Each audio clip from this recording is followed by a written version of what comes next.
Welcome to this year's season opener for the Wichita Northwest football on NWHS Grizz. Tonight, the Grizzlies take on their West Side rival, the Bishop Carroll Golden Eagles. Please make sure to thank our presenting sponsors for helping to make this broadcast possible.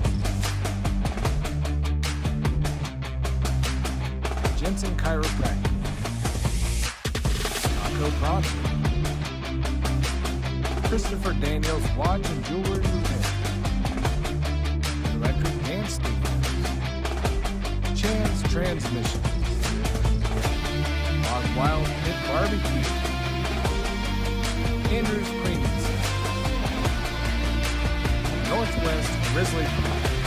If you'd like to help support our live stream, please contact Northwest. Thank you.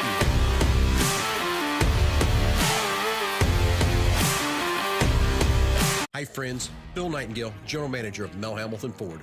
Are you looking for a used car, truck, or SUV? With the largest selection in the state, you're sure to find the vehicle you're searching for at Mel Hamilton Ford.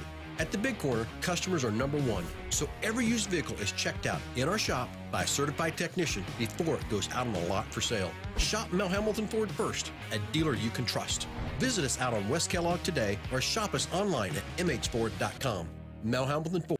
Grizzlies basketball on the internet is brought to you in part by Andrews Cleaning Service. Owned and operated by Andrew Dillon, they offer residential cleaning, apartment cleaning, commercial cleaning services, deep cleaning, construction and remodel cleanup, carpet cleaning, and much more. Whether it be a one-time cleanup job or regular service scheduled weekly, bi-weekly, or monthly, Andrews Cleaning Service is ready to take care of your cleaning needs. Andrews Cleaning Service serves the greater Wichita metro area, including Derby, Hayesville, Mays, Goddard, and Valley Center. Check them out on the web at wichitacleaningservice.com or give Andrew a call for an estimate at 712-3883. We thank Andrew's Cleaning Service for their support of Grizzly basketball on the web. Good afternoon, Grizzlies. We're your hosts, Hanselwin and Aya Garby. We're happy to have you watching another episode of What's Brewin'.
in the next week or so. And those teams, when they were introduced today and it was announced that their next opponent was going to be Bishop Carroll, and ooh went through the room because it was Bishop Carroll. That just heightened the level of those games. I also saw a certain statue, picture on social media here at the Bishop Carroll campus that was wearing a Grizzly jersey, which I think has become customary. And that is the kind of mischievous prank that is good because it causes no damage. When I saw the picture, I actually saw the picture on Facebook. When I saw the picture, quite frankly, I laughed as hard as anybody. Good times indeed. Good times for sure. Kickoff coming up in just over 20 minutes, Northwest and the Bishop Carroll Golden Eagles. And before we move on to our Toppers Plus pregame show with our interview with Steve Martin, a new season for Northwest in terms of classification. The implications, your thoughts on that, Kevin? Well, for the last several years, we've been the largest school in 5A, and going to the state championship game, as you and I have a couple of times, we seem to get to Spring Hill and boom, hit a brick wall. 3 years in a row we did that. That will not happen this year because we've moved back up to 6A. We're going to be dealing with Lawrence Free State. We're going to be dealing with Derby. And Derby is supposed to have a real powerhouse team this year. So they are already highly favored to make it to the state final game. But we would like to think that Derby would have to go through Northwest to get to that game. It's a long way from now, but how much fun would that be? I'd love to see it. I'd love to play Derby. Would this whole town and community not be buzzing about that one? That game would probably be the biggest game of the year anywhere. Yeah, absolutely. All right, but tonight the big game here is Bishop Carroll hosting our Northwest Grizzlies. His name is Kevin Arkin. My name is Steve Strain. Glad you've joined us for our Toppers Plus pregame show. We are going to take a timeout, and when we come back, we'll hear some of Steve Martin, the head coach of Northwest's comments with Kevin. So stay tuned for that as Grizzly football continues in a moment. Welcome back to the Toppers Plus pregame show. It's now time for our weekly visit with head coach Steve Martin, brought to you by the U.S. Army. Visit goarmy.com and get directed to your local recruiting office. Coach, first of all, Happy New Year. Another season on the way. Yeah, it's an exciting time. We're ready to get going, so we're back in the saddle. Everybody's asking the same questions that I'm going to ask, and it's about what do you do about the players who were on the team last year, who were the core of the team, who are now gone because they've graduated? Thinking in terms of offense, for example, Jeremiah Moore, quarterback. We've had such tremendous players here for the past 11 years, and you don't replace any of them.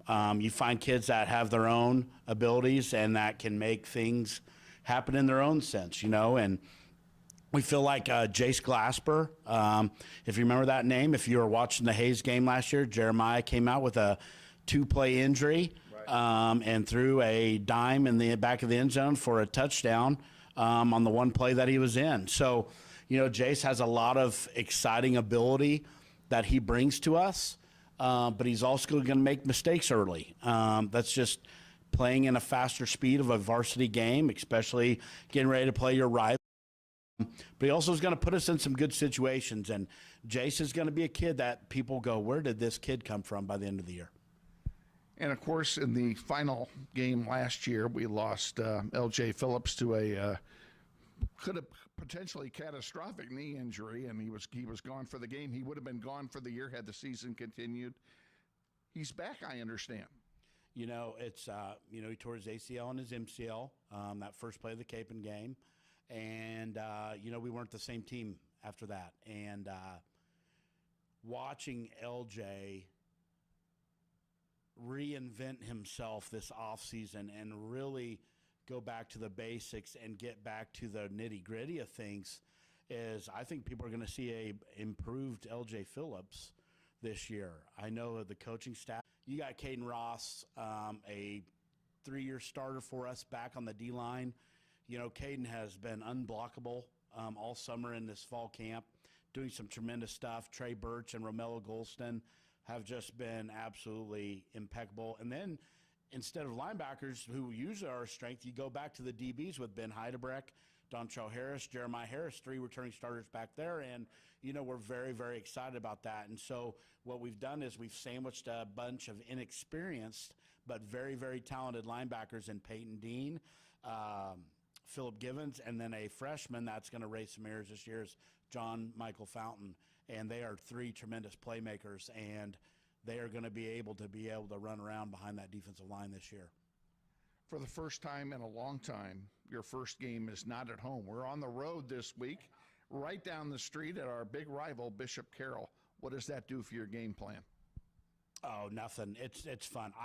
I hate to say that the Grizzly faithful will probably get mad at me, but I absolutely love playing football games at Bishop Carroll Family Stadium. It is the fans are right on top of the field. It's such close and conforming. It's a loud environment, and it's an electric atmosphere. And, for me as a head coach, our guys put in so much work in the offseason. I want them to experience big game feels. And we've played in tons of big games here, but nothing beats playing our rival at their place, on their turf, through a sellout crowd with the eyes of the whole city on us. And so that we're very, very excited about that. Bishop Carroll's the same every year. If they need to, they don't rebuild, they reload if they need to. What are you expecting from them in the game tonight? Well, they're going to be very disciplined. They're going to control the football. They're not going to turn over the ball, and they're going to play outstanding special teams. Some things that you can watch tonight will be watch the extra efforts those guys make. They will be, literally flying around in their gangrene defense where, the emphasis for us has been getting back to our roots of where this program came from. And a lot of that mimics what their predecessor, Alan Shuckman, did and built this program. So you're going to see some teams flying around, but you're going to see that more green and gold out there flying around like normal. That is just a staple that Jim Nance, a good friend of mine, their defense coordinator, has brought through them for 30-plus years there, and Coach Trail, and those guys on offense are going to be very sound in what they do. And, it's what team makes the mistakes tonight. It's not going to be, a lopsided score. It never is. It's what comes down to turnovers and special teams tonight. Best of luck to you against the Golden Eagles, and we'll look forward to a visit with you next week before the Heights game. Absolutely. Thanks, guys. Head coach Steve Martin with us on the Toppers Plus pregame show, sponsored by the U.S. Army. Visit GoArmy.com and find your local recruiting office. We'll be back after this brief timeout. This is Grizzly Football, sponsored by Mel Hambelton Ford.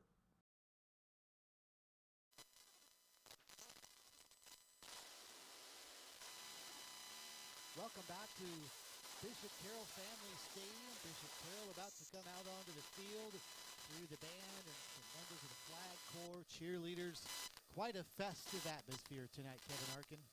It is, isn't it? I mean, there's more demonstration of patriotism here than I have seen in a long time at a high school game. There have to be at least 40 American flags on the field. Kickoff now less than 15 or about 15 minutes away. Northwest and Bishop Carroll. Let's run down the starting lineups for tonight's game. First for Northwest. Before we do that, though, we want to remind you tonight's starting lineups brought to you by Hog Wild Pit Barbecue. Hog Wild at the corner of 21st and Tyler. Stop by and see Bingo Brashears and the folks at Hog Wild. He is a huge Northwest supporter of all of their programs. Hog Wild at 21st and Tyler sponsors your starting lineups tonight. First for Northwest, let's go with the Grizzly offense, and Jacob Lamb and Dalton Schrader on the line. They are tackles. Lamb on the left side, 6'3", 225. He's a senior. Schrader on the right, 6'5", 255. He's a junior. Nathan Davis and Alex Herrera are the guards. Davis, 6 feet, 255. He's a junior. Herrera, 6'2", 280. He's a senior. Connor Armstrong is the center, 6'1", 255. He is a junior. The receivers for Northwest, some familiar names. They all got a lot of run last year. Michael Lopez, 5'6", 140. He's a junior. Takari Brown, 6'1", 160. He is a junior. Trenton Salisbury, 5'11", 170. He is a junior. The running backs, also familiar names. L.J. Phillips, 5'8", 200-pound junior, coming off of an injury that ended his season last year during the Capon game. There was some question if he would even be ready tonight as of not too long ago, but he is healed. Steve Martin says he's looking great. L.J. Phillips starts at tailback for Northwest. And Sincere Thompson will play plenty at the the running back position as well. 5'10", 205. He's a senior. And the quarterback, Jace Glasper, the junior, who did throw 7 passes last season in mop-up rolls, 6'2", 170 pounds. Glasper is a junior, and there is your Grizzlies starting offense. Now here's Kevin with the Bishop Carroll defense. And the Carroll defense features a 3-man front. Number 14, Walt Gray, a 6'4", 220-pound senior at defensive end. Nose tackle, Sam Thompson, 5'10", 235. He's a junior. Brock Eastman, 5'8", 210, senior at the other end spot. Linebackers, 3 linebackers. Carter Morris, 5'10", 210, junior. Brogan Ray, a 6 foot, 185-pound senior. Sam Dooling, number 43, 5'9", 180, a senior. Their nickelback, Michael Nance, a 6 foot 185-pound senior. Your 2 safeties, on one side is Cooper Busing, a 5'10", 185 senior, and on the other side, George Husband, 5'10", 170, a senior. Your cornerbacks, Reed Hainberg, 5'11", 170, he's a senior, and Tyler Crispin, 5'10", 170, he's a junior, and a lot of upperclassmen on that starting lineup for the defensive force for Bishop Carroll. All right, thank you very much, Kevin. Now let's run through the Northwest starting defense. And, of course, the Grizzlies like to go with that 3-3-5 look defensively for their defensive coordinator, Mark Marinelli. Romello Golston and Caden Ross are the defensive ends. Golston, 5'11", 240, and a junior. Ross, 6'1", 245. He's a senior. Trey Birch is the nose tackle, 6'2", 275. He's a junior. The linebackers on the outside, John Michael Fountain and Philip Givens. Fountain, 6'1", 200, a freshman. And Givens, 6 feet, 215. He's a junior. Peyton Dean is in the middle, 6 feet, 230. He is a sophomore. Jeremiah Harris and Dontrell Harris are the cornerbacks. Jeremiah goes 5'9", 155. He is a junior. Dontrell Harris tied for the team high last season with 4 interceptions. 3 Grizzlies tied in that department with 4 interceptions last season. The safeties, Ben Heidebrecht is one, 5'11", 165, a senior. He's one of those 3 that also had 4 interceptions. And Jay Sigg is another safety, 6 feet, 170. He's a junior. Jacob King is the nickel defensive back. Again, the Grizzlies use 5. Jacob King, a great season last year, 5th on the team in tackles with 38, 6th on the team with 36. He is 5'9", 185 pounds. He is a junior, and now here's Kevin with the Bishop Carroll offense. And let's start with the all-important offensive line, because that's where the game is going to be won or lost. At left tackle, Hank Purvis, a 6'5", 320-pound junior. The left guard, Matthew Robin, 6'1", 260. He's a senior. At center, Camden Hudspeth, a 6'3", 190-pound senior. The right guard, Nathan Barrientos, a 5'11", 255-pound senior. And at right tackle, Jacob Racine, 6'5", 245, a senior. Then at the skill players, the quarterback is number 10, Zach Stephen, a 5'10", 195-pound senior. At tailback is Derek Breeze, a 5'7", 170-pound senior. 4 wideouts in this offensive lineup. Josh Helton, 6'1", 170, a junior. Luke Holthusen, a 6'1", 175-pound junior. Van Hainberg, 5'11", 160, a junior. And, of course, you can't leave out Tate Blasey. We'll be calling his number all night long, number 5, 6'1", 175-pound senior. Last but not least, of course, their tight end, Ethan Schrant, wearing number 40, and that's the starting lineup offensively for the Bishop Carroll Golden Eagles. All right, thank you very much, Kevin. And we are moments away from the opening kickoff here tonight. Once again, your starting lineups, by the way, brought to you by Hog Wild Pit Barbecue. Hog Wild at the corner of 21st and Tyler. Don't be late. They close at 8. Hey, go by, grab some Hog Wild. You've got about an hour. Enjoy some Grizzly football on Go Grizz TV, this YouTube channel, or on ESPN Wichita 92.3 when we pick up with them here in a few moments. All right, One more timeout. When we come back, the opening kickoff from Carroll. Northwest and Carroll coming up next. This is Grizzly Football presented by Mel Hambelton Ford. Hi friends, Bill Nightingale, General Manager of Mel Hambelton Ford.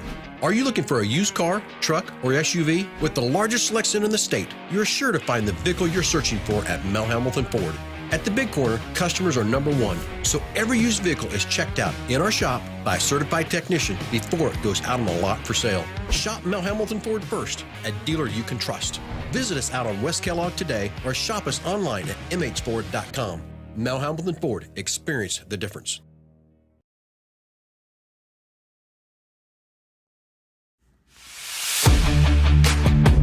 Welcome to this year's season opener for the Wichita Northwest football on NWHS Grizz. Tonight, the Grizzlies take on their West Side rival, the Bishop Carroll Golden Eagles.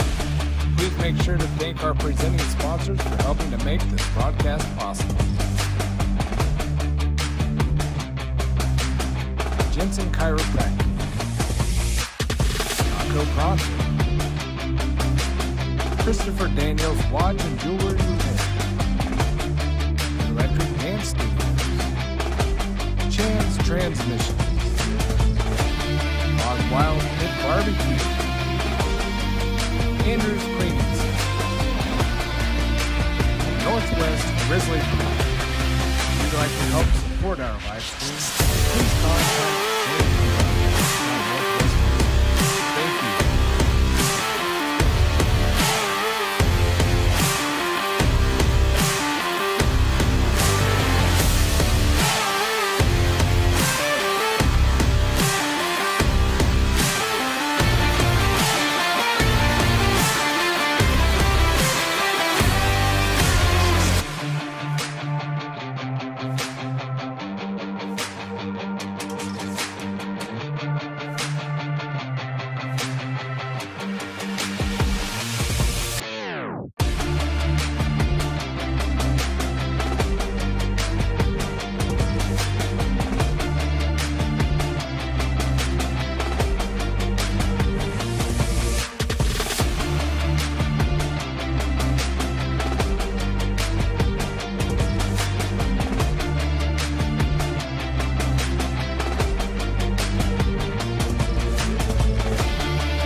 Grizzlies basketball on the internet is brought to you in part by Andrew's Cleaning Service. Owned and operated by Andrew Dillon, they offer residential cleaning, apartment cleaning, commercial cleaning services, deep cleaning, construction and remodel cleanup, carpet cleaning, and much more. Whether it be a one-time cleanup job or regular service scheduled weekly, bi-weekly, or monthly, Andrew's Cleaning Service is ready to take care of your cleaning needs. Andrew's Cleaning Service serves the greater Wichita metro area, including Derby, Hayesville, Mays, Goddard, and Valley Center. Check them out on the web at wichitacleaningservice.com or give Andrew a call for an estimate at 712-3883. We thank Andrew's Cleaning Service for their support of Grizzly basketball on the web. Hi friends, Bill Nightingale, General Manager of Mel Hambelton Ford. Are you looking for a used car, truck, or SUV? With the largest selection in the state, you're sure to find the vehicle you're searching for at Mel Hambelton Ford. At the Big Corner, customers are number one, so every used vehicle is checked out in our shop by a certified technician before it goes out on the lot for sale. Shop Mel Hambelton Ford first, a dealer you can trust. Visit us out on West Kellogg today or shop us online at mhford.com. Mel Hambelton Ford, experience the difference.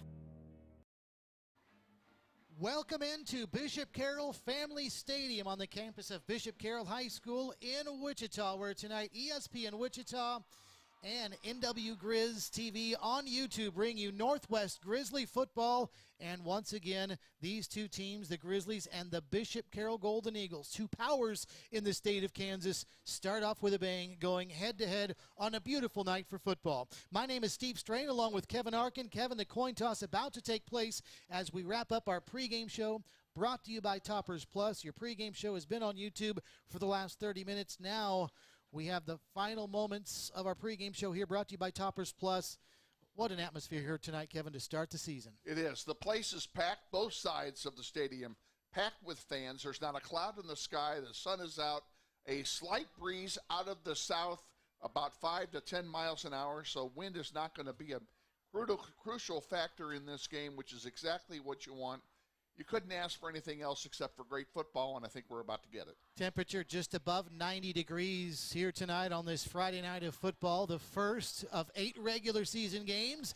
We'll have them all for you right here on ESPN Wichita and on the YouTube channel for Northwest High as well. The team captains are out at midfield for tonight's coin toss, and Northwest is in their road whites trimmed in blue and gold, white jerseys, white pants with blue numbers trimmed in gold, and the familiar blue helmet with the maize logo exactly the same as the Michigan Wolverines, while Bishop Carroll is in their home green and gold, green jerseys, gold pants, gold letters and numbers on the jersey, and yellow helmets with the green logo as well as the coin toss takes place. It's time now for our keys to the game, brought to you by Central Auto Repair and Electric, who provides complimentary multi-point inspections with all services performed. Central Auto Repair and Electric, 975 Northwest Street. All right, Kevin, go ahead with our keys to tonight's game. Let's start with Bishop Carroll. Their number one key is to get their crowd going, and they've already done that.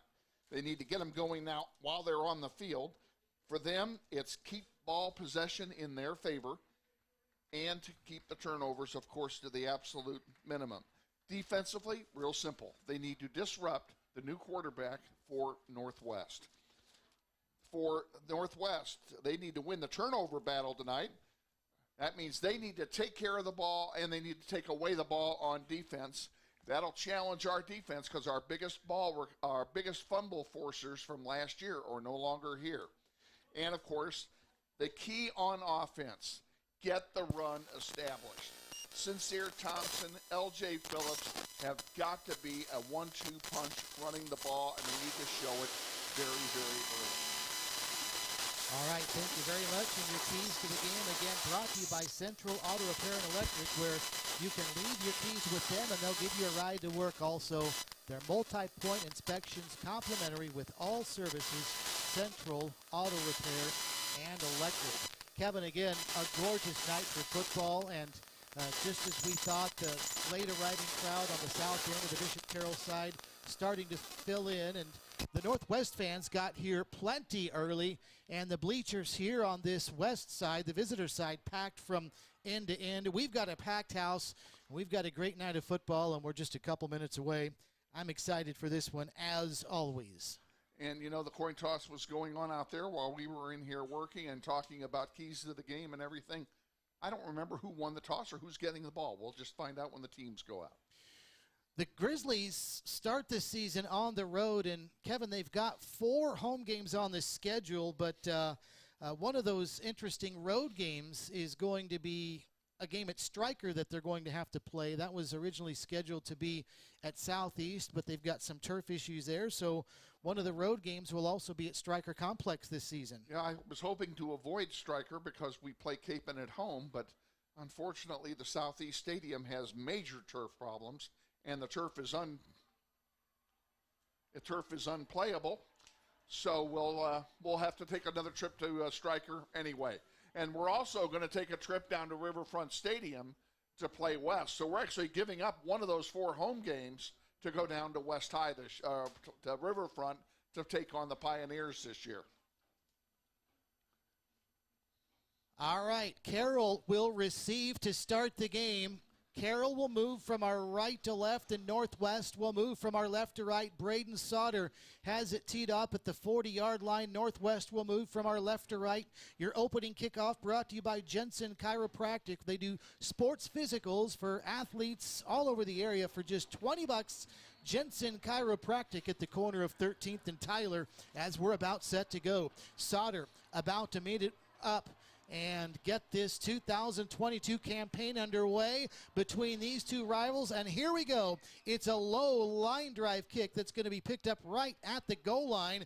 And heading out the other way for Carroll is going to be Michael Nance, and he's across the 20-25 out to the 27-yard line. So here comes the Bishop Carroll offense, led by their senior quarterback, Zach Steven. And as we talked about during our pregame show, Kevin, a lot of new faces at skill position for this Bishop Carroll squad. We'll see what they do. We'll see if they take it to the air or try and establish the main ball control. Tate Blasey is the only returning skill player for Carroll at 175 pounds. He's a senior. Here we go. First play from scrimmage. 1st and 10 from their own 26 from our left to right. Carroll scrimmaging. And this is going to be a swing pass out to Blasey. Just talked about him. He breaks a couple of tackles. He's across the 30 out to the 35-yard line. And that'll be a gain of about 9 yards for Carroll. 9 yards on every play is something the Grizzlies cannot afford to do. And actually, they'll give him a first down. They'll say he made the 35-yard line. So it'll be 1st down and 10 for Carroll from their own 36-yard line. Out of the shotgun, here is Steven. 3 receivers, 2 of them out to the right, 1 of them the near side. This is going to be a handoff, though. Thomas Georges, who's a backup running back across the 35, he's out to the 37-yard line. He'll pick up a couple.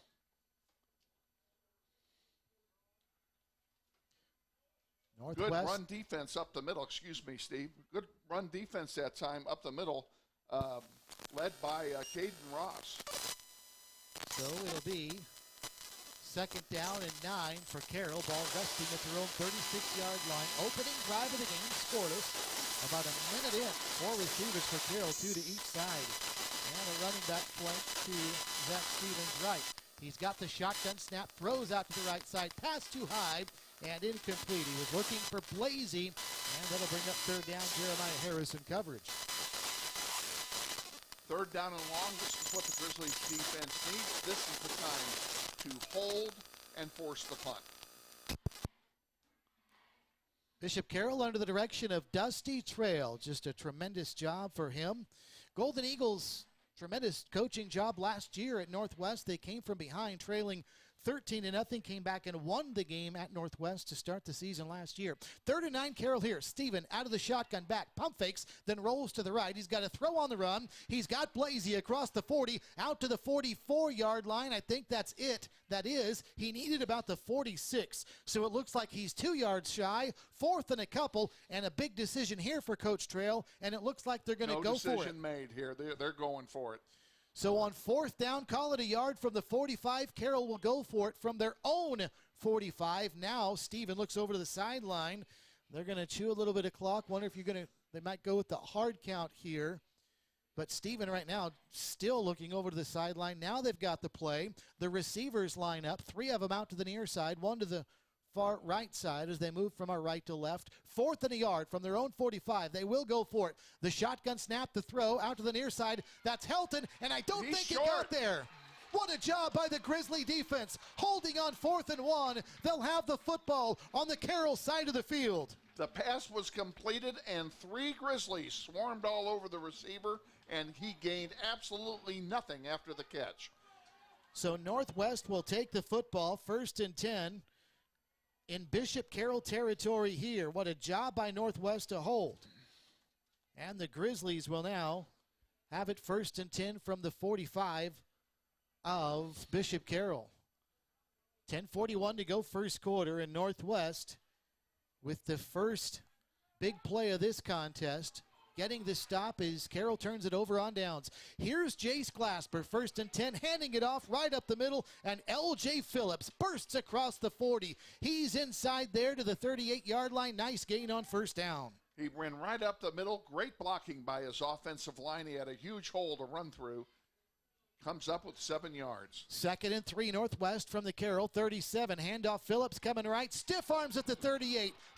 Gets the first down inside the 30. That's a 4 points insurance first down on the straight arm by L.J. Phillips. He just took that defender and put him in his place. To the 38-yard line. Northwest is 4 points insurance and financial services sponsors all Grizzly first downs. Give Chuck Yance a call, 946-0721, and get your Medicare year planned out for 2023. 1st and 10, Glasper out of the shotgun, has the snap back, scrambling around, dropped in the backfield. Good defense by Carroll that time. He's going to lose 2 yards on the play, and it looks like it was a busted play because he was looking for somebody to throw to immediately, and there was just nobody available. So it'll be 2nd down and 12 for Carroll. Out of the gun, Glasper looks over to the sideline. Now a flag flies in, and we've got a penalty here, and it looks like it's on Carroll for encroachment. It is. Offside, going to cost him 5 yards. So instead of 2nd and 12, it's 2nd and 7. Boy, you can't afford to do that against a high-powered offense like Northwest. A lot of newcomers are not. This is a high-powered attack, and they're going to get 5 free yards right there. And that meant that Northwest was behind the chains 2nd and 12, now 2nd and 7 after the encroachment. Glasper, shotgun, turns around. Sincere Thomas has it right up the middle, and he's wrestled down inside the 30, maybe the 27-yard line. Better pursuit again by Carroll that time. That'll bring up 3rd down. And good defensive play by Bishop Carroll to stop him for a short gain. Cooper Busing on the tackle, 5'10 senior. From his safety position, both of these teams go with 5 defensive backs. They go both with a 3-3-5 look. Out of the shotgun, Glasper. 3rd and 5 from the Carroll 27-yard line. Rolling out to his left is going to be Glasper. Throwing on the run. Got his man. Michael Lopez with a catch, and that'll move the chains. I believe it is another 4 points insurance first down. And Cooper Busing again on the tackle on the outside, and it still moved the sticks time for the Grizzlies. To the Carroll 27, Northwest on the move, scoreless. 3 minutes in, shotgun for Glasper. Inside handoff to Sincere Thompson. Shakes and bakes down the left sideline. He's free to the 10, to the 5, inside the 5, and I think he stepped out of bounds. Short of the goal line. In fact, they'll say he stepped out at the 5, but that's a 17-yard pickup and another 4 points insurance first down. Actually, they're marking the ball at the 11. Oh, they are? He started to celebrate almost as if he got into the end zone. I thought I thought he stepped out at the 1. 1st and 10 Grizzlies from the 11 it is. A direct snap back to Thompson, and Sincere hitting the backfield, and down he goes. And good job defensively for Carroll that time. I think that was Carter Morris, the middle linebacker, that got in and knocked him down, or Walt Gray perhaps. No, it was Morris. One is 34, the other is 14. I saw the 4. Carter Morris, a 5'10 junior on the stop. A gain of a yard, 2nd and 10 Grizzlies. On the move, we're scoreless, just about 4 minutes in. Jace Glasper out of the shotgun, now looks over to Steve Martin. Northwest scrimmaging from our left to right, scoreless. 3 receivers for the Grizzlies, out to the near side, the right side, running backs to either side of Glasper. He's got the shotgun. He hands it off to L.J. Phillips, who turns in behind the center and falls forward to about the 6-yard line. A gain of 5. It'll be 3rd down. And it was Carter Morris again on the tackle of Phillips. Carter Morris, a very busy start for him, middle linebacker. He's 5'10", 210. And a junior. You'll be calling his name all night tonight because we're running the ball right down the gut. Just a couple of quick passes for Northwest so far, but the run game has worked, and so often they use that run to set up the pass. 3rd and 7 here might be a passing situation. Glasper, shotgun, rolling out to the left, nothing there. Rolls back to the right. He does have room at the 10, at the 5, spilled at the goal line. Touchdown Grizzlies. He crossed anyway, and a touchdown for Northwest, and they are on the board first. Great run by Jace Glasper. He wanted to throw it. His primary receiver was covered to the left. His secondary receiver covered to the right. So he used the blocking of Sincere Thompson to make a swing around, and nobody caught him. Braden Sauter, 67 of 76 in extra points last season, has this one on its way and through. 7:19 to go, first quarter. Grizzlies draw first blood. Northwest 7, Bishop Carroll nothing. This is Grizzly football presented by Mel Hambelton Ford. Welcome to this year's season opener for the Wichita Northwest football on NWHS Grizz. Tonight, the Grizzlies take on their West Side rival, the Bishop Carroll Golden Eagles. Please make sure to thank our presenting sponsors for helping to make this broadcast possible. Jensen Chiropractic, Taco Proctor,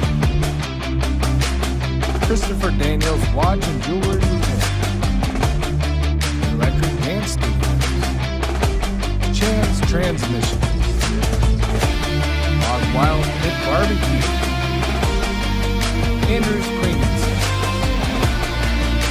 and Northwest Grizzly Club. If you'd like to help support our live stream, please contact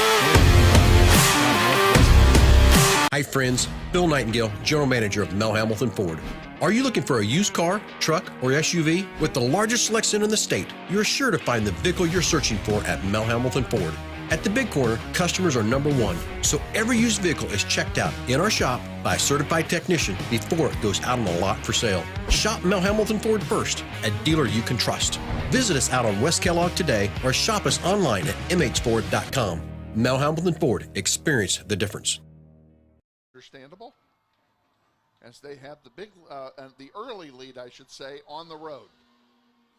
So the kickoff is going to be down near the goal line, and this time it's going to be Carroll returning it across the 10, 15, 20, 25-yard line. Pretty good return that time across the 25 out to the 27. And for Carroll, that was Luke Holthusen, who will stay out on the field. He's a receiver, and he will now stay out on the field, and Carroll brings their offense out onto the field. Trayvon Harris, the tackle on that play. Ball spotted at the 28-yard line. So here we go, 1st and 10 for Carroll as they huddle over on the sideline and then bring it out onto the field.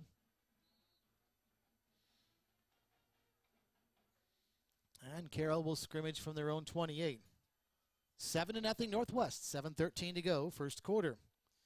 And it's a shotgun formation for Zach Steven. He's going to hand it off to his tailback. Good hole across the 30, out to the 33. That's Thomas Georges, who's listed on the depth chart as the second-string running back. Jayshon Dirting is a second-string safety, and he's there on the stop, but not until a gain of 4, 2nd and 6.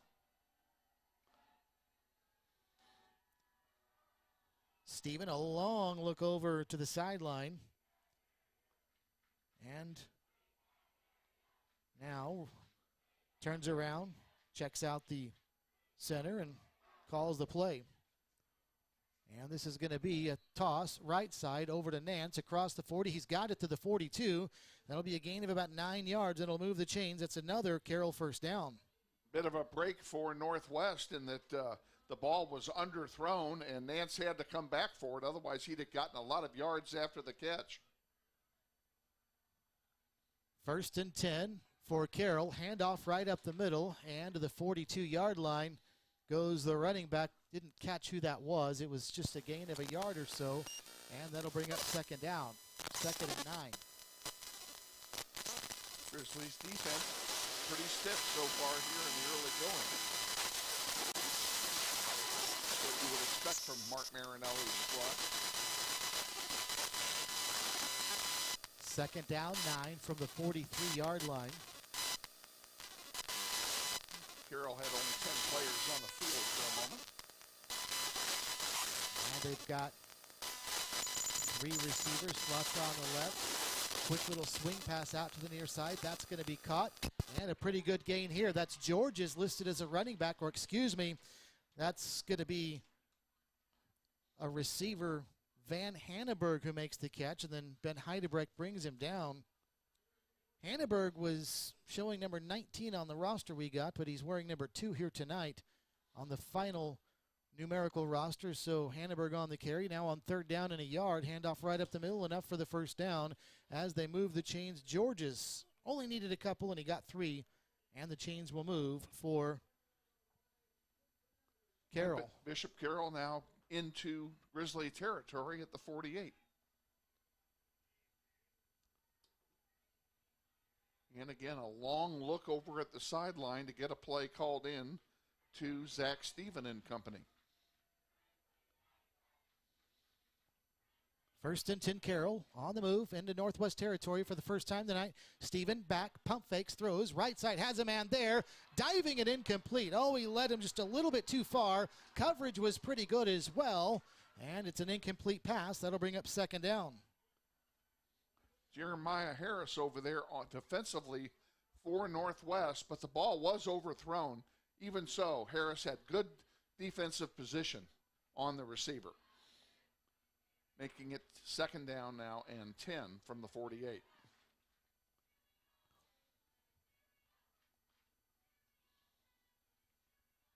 So second and 10 from the 48. Toss out to the right side. That pass is going to be caught. It's a short pass, but a pretty good catch and run to the 41-yard line.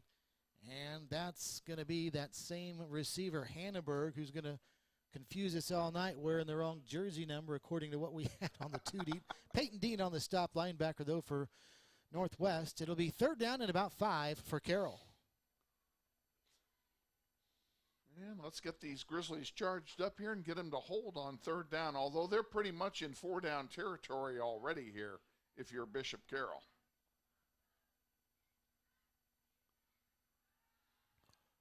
So on third and 4, Steven back, throws, near side. Pass is going to be caught to the 34-yard line. And Heidebrecht is going to stop Luke Holthusen, but not before. Holthusen has a first down to the 34. So after a drive stall to start the game for Bishop Carroll, they are now on the move in Grizzly territory here. First and 10 from the 34-yard line. High snap to Steven. He hauls it in. Now he's going to hand it off right up the middle. And inside the 30 down to the 29-yard line is going to be the ball carrier, Philip Givens, in on the stop for Northwest. And that'll bring up second down and 5. Big gain on first down for Bishop Carroll, running it right up the middle. Ball carrier took 3 players with him.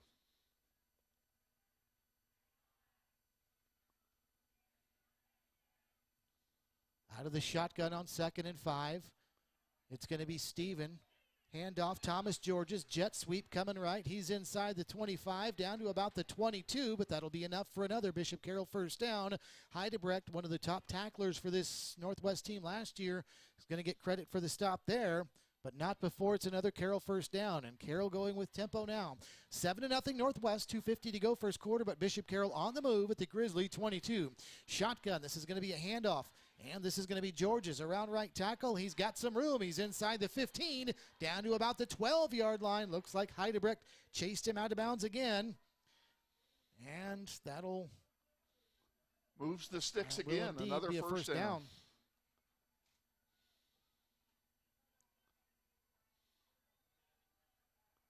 Grizzlies just unable to stop the offense, and now a timeout has been taken by Northwest. So we'll take a pause, too, and keep it right here. 58 seconds to go in the first quarter. Or, excuse me, that's left in this timeout. But we'll stay right here. 7-0 Northwest. And pretty good job by Carroll of responding after turning it over on downs, Kevin, to respond with this long, extended drive here. And now they're in the red zone at the Northwest 12. Well, they got the cobwebs out in that first possession. Really didn't move the ball very well. And all of a sudden now, they've gotten it back together. They're organized. They're attacking the defense of Northwest where it needs to be attacked, and that's right up the middle. Mark Marinelli. With success, I might add. Mark Marinelli's defense being tested now. They bent so far on this drive. Will they break with Northwest leading 7-0? We want to thank Mel Hambleton Ford for being your presenting sponsor of Grizzly Football on radio again this season. Toppers Plus brings you our pregame show. 333 Northwest Street is their new location. Toppers Plus truck accessories make your truck work for you. And our thanks to 4 Points Insurance and Financial Services. Give Chuck Yonts and his folks a call, 946-0721, 946-0721. 4 Points Insurance and Financial Services. So here we go. Timeout is over. First and 10, Bishop Carroll. From our right to left they go at the Northwest 12. Out of the shotgun is Zach Steven here. Running back behind him, 3 receivers. And he's going to hand it off to Georges right up the middle, exploding inside the 10. Then brought down by a host at about the 6-yard line, led by linebacker Philip Givens, a 6'2", 215-pound junior. And that'll bring up second down. Grizzlies are running out of real estate to give away. And now here's a handoff right up the middle. Again, George is on 2nd and 5 from the 7. Barrels his way to about the 4, and it looks like he'll be a little bit shy of the first down.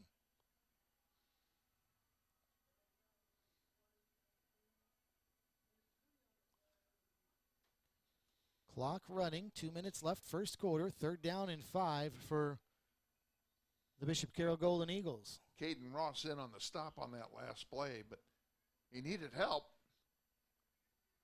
It's taking multiple tacklers to get the runner brought to the turf here. 3rd down and 2 from the 4.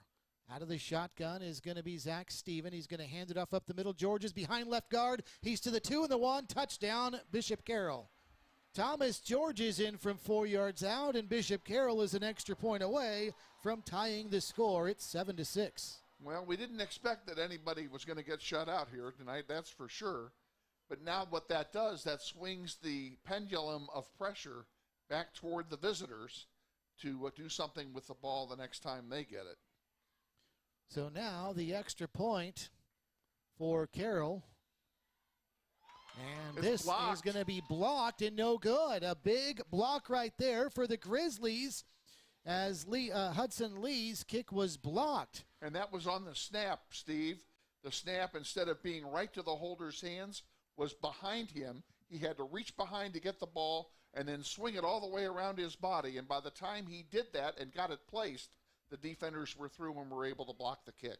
So mark that one down after the first touchdown for Carroll. The extra point block, thanks in part to a bad snap.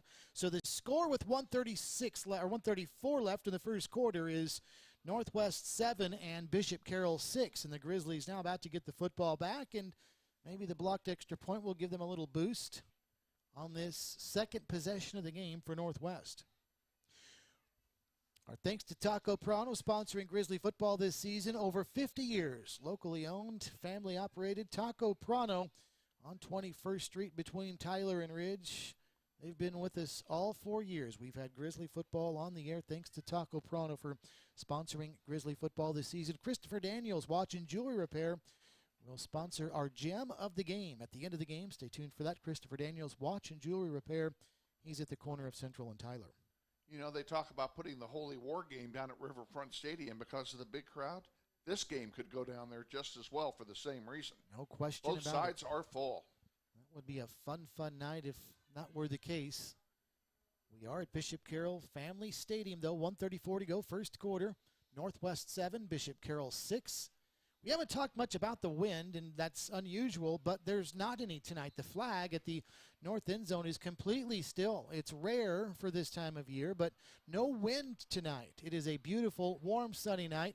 Temperature when the game started was in the low 90s, but no wind as this kick goes through the end zone, so it'll be a touchback, and the Grizzlies will have their second possession of the game starting out near the 20-yard line, at the 20-yard line.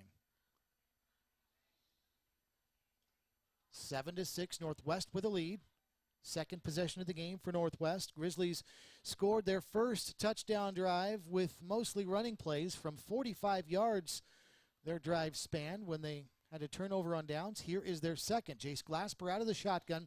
He's got running backs to either side. He's going to hand it off to Phillips, who runs through and over two defenders, a third, a fourth, across the 30, the 35, all the way out to the 38-yard line. L.J. Phillips took out the entire defense nearly, and that's a 4 points insurance first down. And L.J. Phillips, I would say he's back. 17-yard pickup, that's right. Not bad for a guy that wasn't 100% several weeks ago. He's going to take the handoff here right up the gut and make his way to the 40, and he'll pick up 3 yards. That'll bring up second down. Sam Dooling, outside linebacker on the stop. Gain of 3, second down 7, and now Glasper looks over to the sideline, gets the play from Steve Martin. Grizzlies from our left to right here, 2nd and 8 from their own 40. 2 receivers out to the left for Northwest. They've got 2 backs to Glasper's left, so he's going to roll left where he's got the extra blockers. Throws left side too high, incomplete. He had Trenton Salisbury out there but overshot him, and that'll bring up third down and long.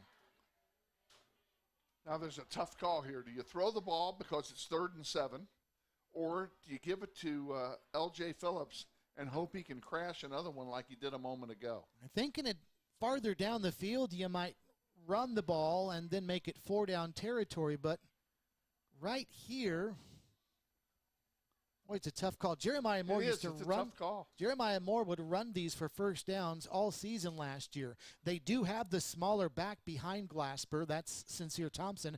Now he shifts over to the right, and they will throw on 3rd and 7. Now Glasper is tackled in the backfield. He won't throw anywhere. He's sacked for a loss, and the Grizzlies will have to punt the football away as there's Walt Gray, that big 6'4" defensive end who gets the sack and the stop, and it's 4th down. Loss of 5 yards on the sack makes it 4th and 13. And it'll be Michael Lopez, the new punter for Northwest this year. Jeremiah Moore, their quarterback last year, was the punter.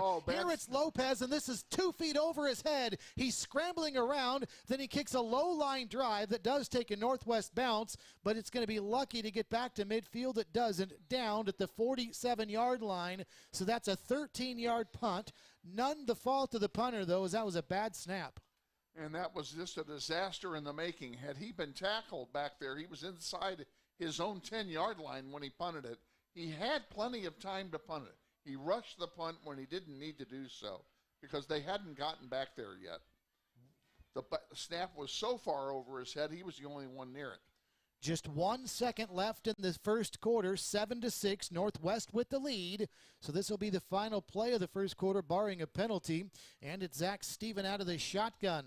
Sends a man in motion from right to left. He's got 4 receivers. Steven's going to keep it himself. He's got room. 45-40. He's to the sideline. He's in a foot race. 20.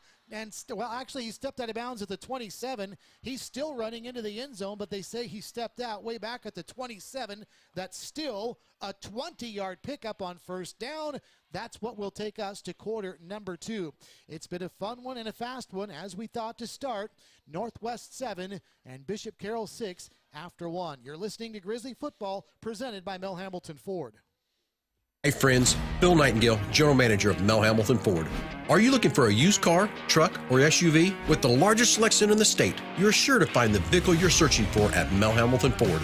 At the Big Corner, customers are number 1, so every used vehicle is checked out in our shop by a certified technician before it goes out on the lot for sale. Shop Mel Hamilton Ford first, a dealer you can trust. Visit us out on West Kellogg today or shop us online at mhford.com.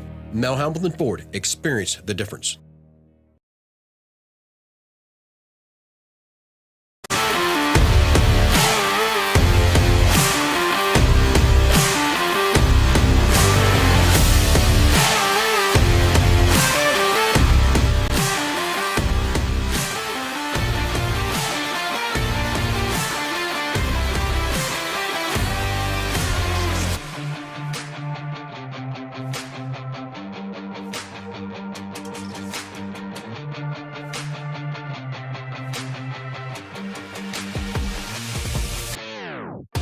Transitions into quarter number 2 with the Northwest Grizzlies leading the Bishop Carroll Golden Eagles by the score of 7-6, but that lead very much in peril for Northwest because of a poor punt, not because of the punter, but because of the bad snap to the punter, Michael Lopez, who had to punt on the run, and then Bishop Carroll, a nice running play from their quarterback, Zach Steven, on the first play from scrimmage after that.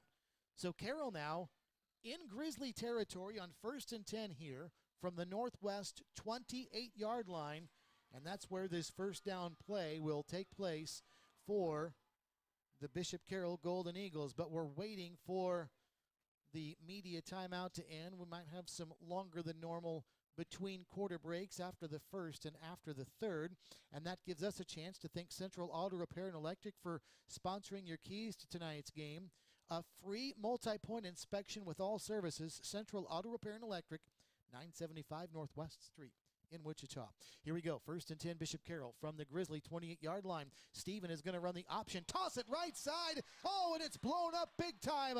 What a play, Northwest, by John Michael Fountain, who's listed as a freshman at 6'1". He looked like a senior right there. He was in the backfield. He was closer to the ball than the runner was when it was pitched.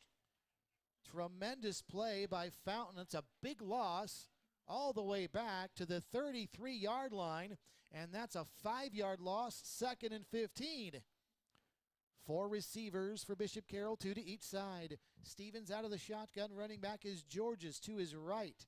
Now a man in motion from right to left, making 3 receivers on the left side. Steven, shotgun, back, quick drop, quick toss. Left side has a man who's blanked it pretty well out at the 27-yard line because Dontrell Harris and company were there. That'll be a short pickup and bring up 3rd down. 3rd and long. This part of the field, this is a must-hold situation. It would be an awfully long field goal from where it is right now. So this is true. Carroll probably in 4-down territory if they don't take a significant loss right here. 3rd down and 10 from the Grizzly 28-yard line. Northwest leading 7-6 early 2nd quarter. Out of the shotgun, Zach Steven. And the senior waiting with 3 receivers out to the right, and he's looking that way. Now toward the middle, fires a dart, and it's incomplete, and a really hard hit was delivered as well. Jacob King came through and laid the leather on Helton, the intended receiver, who went down hard, or that's Holthusen, excuse me, and Holthusen slow to get up and limping gingerly back to the huddle.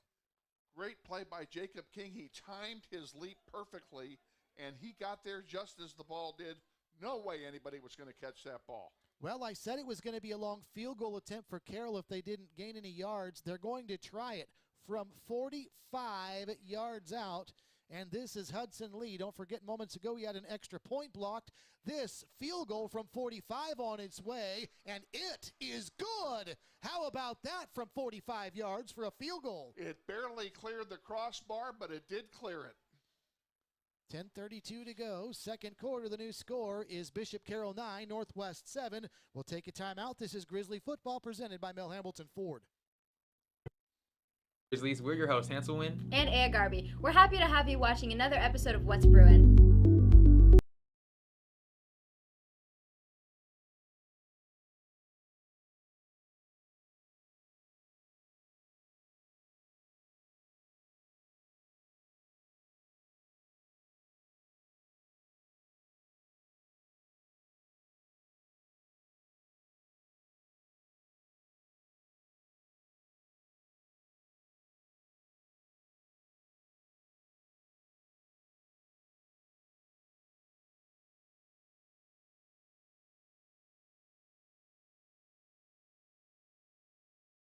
You say they've had a missed extra point, but then a 45-yard field goal by Hudson Lee to give Bishop Carroll the lead 9-7 early 2nd quarter. And the snap on that field goal was absolutely perfect, and you can't blame the kicker for the missed extra point because the snap had been poorly handled, and as a result, we're down by 2 now.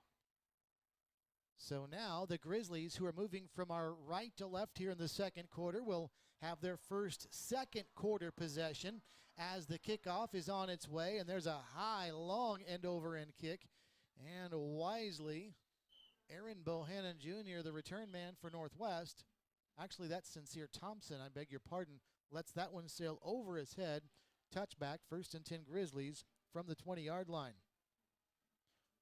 Well, we'd like to thank our friends from the United States Navy and the local West Side Recruiting Office for sponsoring Grizzly football this season. We'll have a representative from their local office come by at halftime to visit about some of the exciting things they've got going there right now. 1st and 10 Grizzlies. Jace Glasper on a zone read. Keeper, he's going to turn it straight upfield across the 20, then spun around and spilled at about the 25-yard line. That'll be a gain of 5 yards.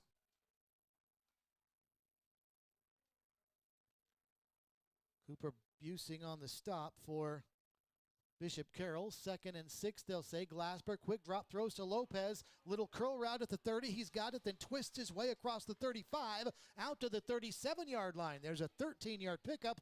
Move the chains. That's a 4 points 1st down. Nice little curl route, then Lopez did the rest. Now on 1st and 10, tempo here for Northwest. Handoff, Phillips coming right. He's across the 40, out to the 41, a gain of 4, and that'll bring up 2nd down and 6, excuse me. Northwest at the 41-yard line, still moving quickly. Both running backs in the game. Sincere Thompson is to the right of Jace Glasper. L.J. Phillips to the left. Those two with monster seasons last year. Glasper, a long look over at the sideline for this 2nd down and 6 play.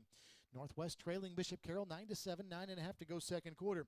Glasper back, quick drop, throws right side. He's got his man trotting Salisbury, and he dropped it out at the 43. He was about to make his move to the inside, but he looked ahead before he looked the ball in. And it looks like they're going to go for it, even though it's third and or is it only third down? It is third down. Mind. My bad.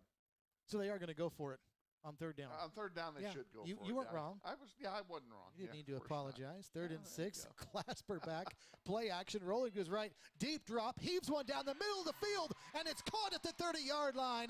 There's a big Grizzly first down. Move the chains, and that Salisbury, he didn't drop that one.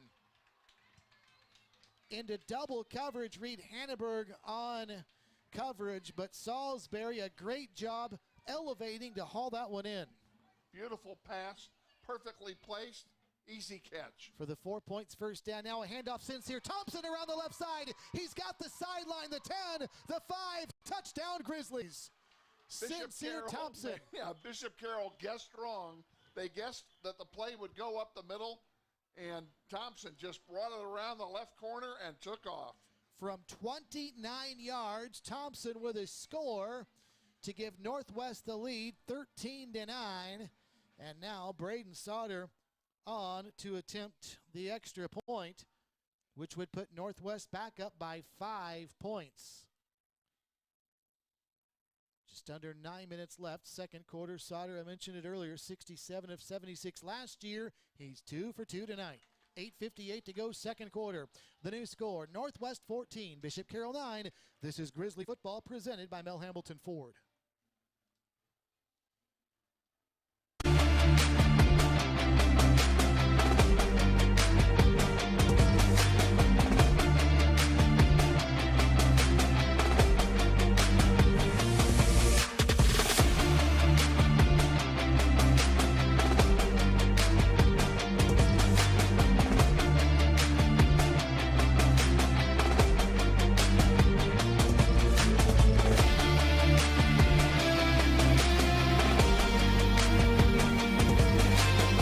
Go 80 yards and a beautiful run by Sincere Thompson, and already our third lead change of the game, Kevin. No surprise, it's now Northwest 14, Bishop Carroll 9, but how about the seal blocking by that left side of the Grizzly offensive line to give Thompson the room to get to the left edge and turn it upfield for a score? Like I said, no one got near Thompson because he had that all sealed off.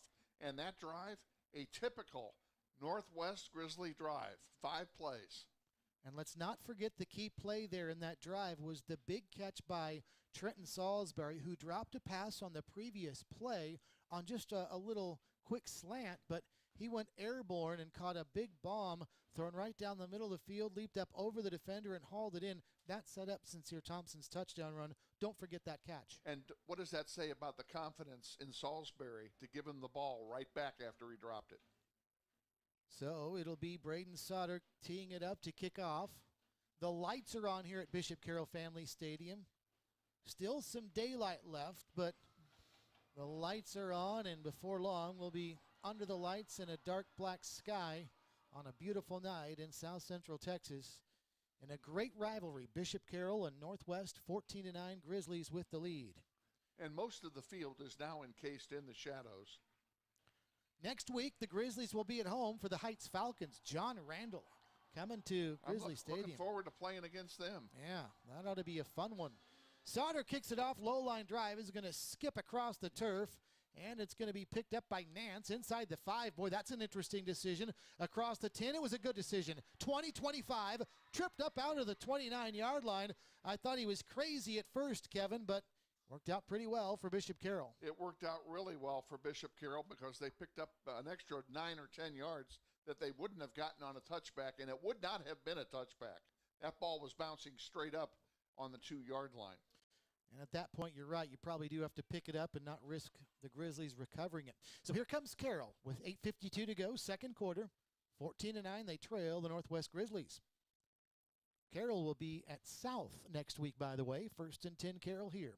They'll send out 4 receivers to the right side, 1 to the left, no running backs. Glasper, quick drop, throws a quick pass out to the near side, and he's got his man who's scrambling across the 30 out to the 32-yard line. Luke Holthusen on the catch, Peyton Dean on the stop, and that'll be a gain of about 3 yards.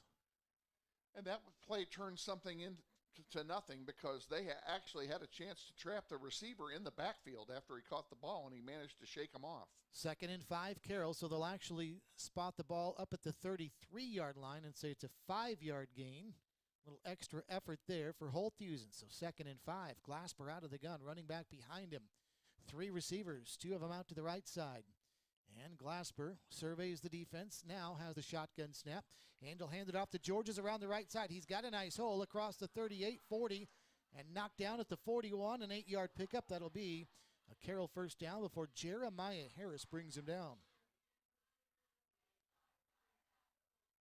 So 1st and 10 for Carroll, 4 receivers. Golden Eagles on the move.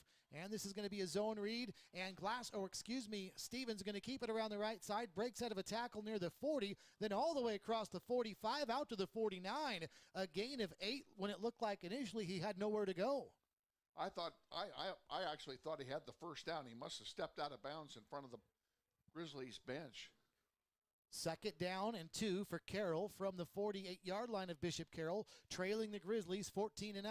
Another zone read. Steven around the left side this time. He's into Grizzly territory, dragged down at the 49 by Peyton Dean, but it looks like he's going to be, boy, I sure thought if it's a 49. Now they move it back to the 49 and a half. I was going to say, if the ball's at the 49, that's a first down. He's half a yard short. shy, yeah. He's an inch short. So it's 3rd down and a yard. Clock moving, 7 minutes to go, 2nd quarter. Grizzlies leading Bishop Carroll 14-9. So 3rd down and a yard for Carroll, and Steven taking a long time looking over at the sideline to get the play. Now the play clock's down to 8, and he surveys the defense, and here we go. 3rd down and a yard. Out of the shotgun, the snap gets behind him. He's chasing it back at the 25-yard line, or the 30, and down he goes. A bad snap, and that's a huge loss for Bishop Carroll. Now they'll have to punt the football away. Fountain is going to get credit for the tackle, but it really goes to the center on the snap. Snap went right through. Actually, I'm not sure. I'm not going to charge that to the center. That ball was in his hands. It went right through the wickets on a line drive, You're and right. it just kept going. It was about shoulder height. I wonder if the center snapped it before the quarterback was ready, though. That's what I'm wondering, if they got the snap count mixed up. Nonetheless, a loss of 18 yards for Carroll. The Grizzlies will take that. Bishop Carroll will have to punt.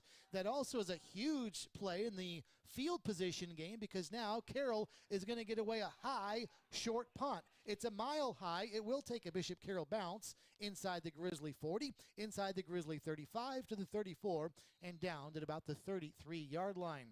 Pretty decent field position for the Grizzlies on this possession. 36-yard punt, no return. 5:49 to go, 2nd quarter. Northwest 14, Bishop Carroll 9, and the Grizzlies now with a chance to add to their 5-point lead. Bishop Carroll has a touchdown, but a missed extra point and a field goal. All the Grizzlies 2 touchdown drives in this one. Grizzlies offense looks very good so far. Jace Glasper has managed it pretty well for having only thrown 7 passes last year, but he's doing a lot of what he just did there. Handing the ball off on 1st and 10. He gives it to Phillips. Phillips out to the 40-yard line. A gain of 6. That'll bring up 2nd down. Northwest moving from our right to left here in the 2nd quarter. George Husband on the stop for Bishop Carroll. Senior safety. Bishop Carroll goes with 5 safeties again.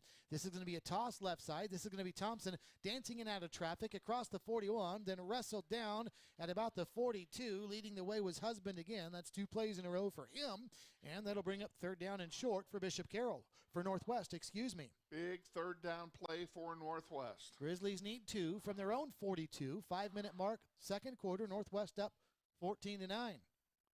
Glasper looks over at the sideline. A running back in front of him, one right behind him. This is going to be a handoff. Phillips breaking out of tackles. He's got some room, or excuse me, Sincere Thompson. And Thompson steps out of a tackle at the 50, finds his way to the 46. Move the chains. There's a 4 points insurance, 1st down. 12-yard gain for Thompson when all he needed was 2. Great running. He broke 2 tackles along the way. Yeah, danced in and out of traffic to get the 4 points, 1st down. Grizzlies now in Bishop Carroll territory. 1st and 10 from the 47 in Glasper. Deep drop, looking deep, heaving it deep down the field. He's got a man and he overshot him. Oh, he'd like to have that one back as he had a receiver open, streaking downfield, but overshot him, incomplete. And that'll bring up 2nd down. Takari Brown got behind the defender by about 3 yards, Steve, and had the ball been on target, it'd be 6 points. He had a couple steps on his man. Takari also was showing number 87 in the roster we got. That's not what he's wearing right now. So sorry for the delay. I got him in 2 places. Yeah. Frustrating. It's the first week for the typist, too. That's right. Handoff coming left on second down. A short gain for the Grizzlies. They'll pick up about 3. And so it'll be 3rd down and 7 for Northwest from the 45-yard line of Bishop Carroll. 4:13 to go, second quarter. Grizzlies 14, Bishop Carroll 9. Jace Glasper is going to drop back out of the shotgun. He's going to send out 3 receivers.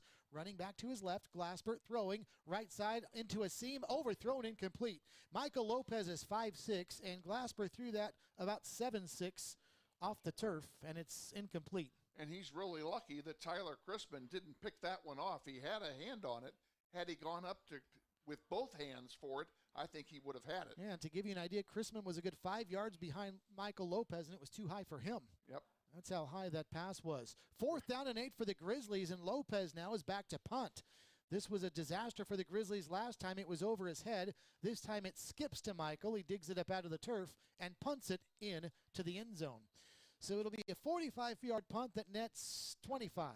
3:54 to go, second quarter. Northwest defense coming back onto the field. Grizzlies leading by the score of 14-9. A lot of football yet to be played here in the first half, Steve, and 5 points is not much of a lead at all. And this may be one of those games tonight where the last team to possess the ball is going to win the game. You know, it's funny, last year we talked so much about, with 3 minutes left, will the Grizzlies run a slow, methodical drive route here, and then 2 plays later they were in the end zone. So we did a lot of that last year. You kind of throw that philosophy out the window. I'm thinking ahead to when Northwest gets the ball back, if they do here in this half. Right now, though, their defense is on the field. 1st and 10, Carroll from their own 20-yard line, scrimmaging from our left to right. And before this snap, whistles blow. I don't see a flag, but I see whistles. So the officials have something to sort out. It's 14-9, Northwest with the lead. 3:54 to go, second quarter. I have a hunch of this is a media timeout of some kind. Interesting. Well, we'll stay right here. Again, 3:54 to go, first half. Grizzlies 14 and Bishop Carroll 9. Our thanks to Electric Dance Productions for sponsoring Grizzly football this season. One of our great sponsors, Hog Wild Pit Barbecue as well. 21st and Tyler sponsoring our starting lineups each week. Stop by and see Bingo Brashears and the folks at 21st and Tyler, Hog Wild. They cater to these Northwest high school football athletes, and, hey, they'll take care of your catering. Good stuff up at Hog Wild, 21st and Tyler. But don't be late. They close at 8. Exactly. That's 7 minutes from now. Maybe you could make a run up there during halftime. I would have to get a jet to get over there by 8 o'clock. Especially through this crowd. Yes. I had family members that were going to come to this game. They were going to get here right about kickoff, and they saw the traffic and actually well, maybe I can have Scotty beam me directly over there. 1st and 10, Carroll from their own 20-yard line, trailing Northwest 14-9. And it's going to be Steven. He's going to toss a little inside jet sweep to one of his receivers who's going to cross the line of scrimmage but not get much further because of good defense by Northwest. As that was Luke Holt using on the inside toss. He turned the corner but only picks up a yard at second down. And that was Romello Golston on the stop. 19 tackles for Golston last season. And only a gain of a yard there. 2nd and 9 for Carroll from their own 21-yard line. 4 receivers. Now one of them in motion from right to left. Running back to the right side of Steven, who's got the shotgun snap. Quick drop, throws left side, quick little slant, and it's going to be dropped and incomplete. It was a little low, catchable but low, incomplete. They're down. Dontrell Harris in coverage that time. Boy, this is a big play for the Grizzly defense here, Kevin. If they can get the stop here and get the ball back with just over 3 minutes left in the second quarter and a chance to go up 2 scores, that would be huge. That would be mega huge. So mark this one down. 3rd down and 9 for Carroll from their own 21-yard line. 3:12 to go, second quarter. Northwest leading 14-9.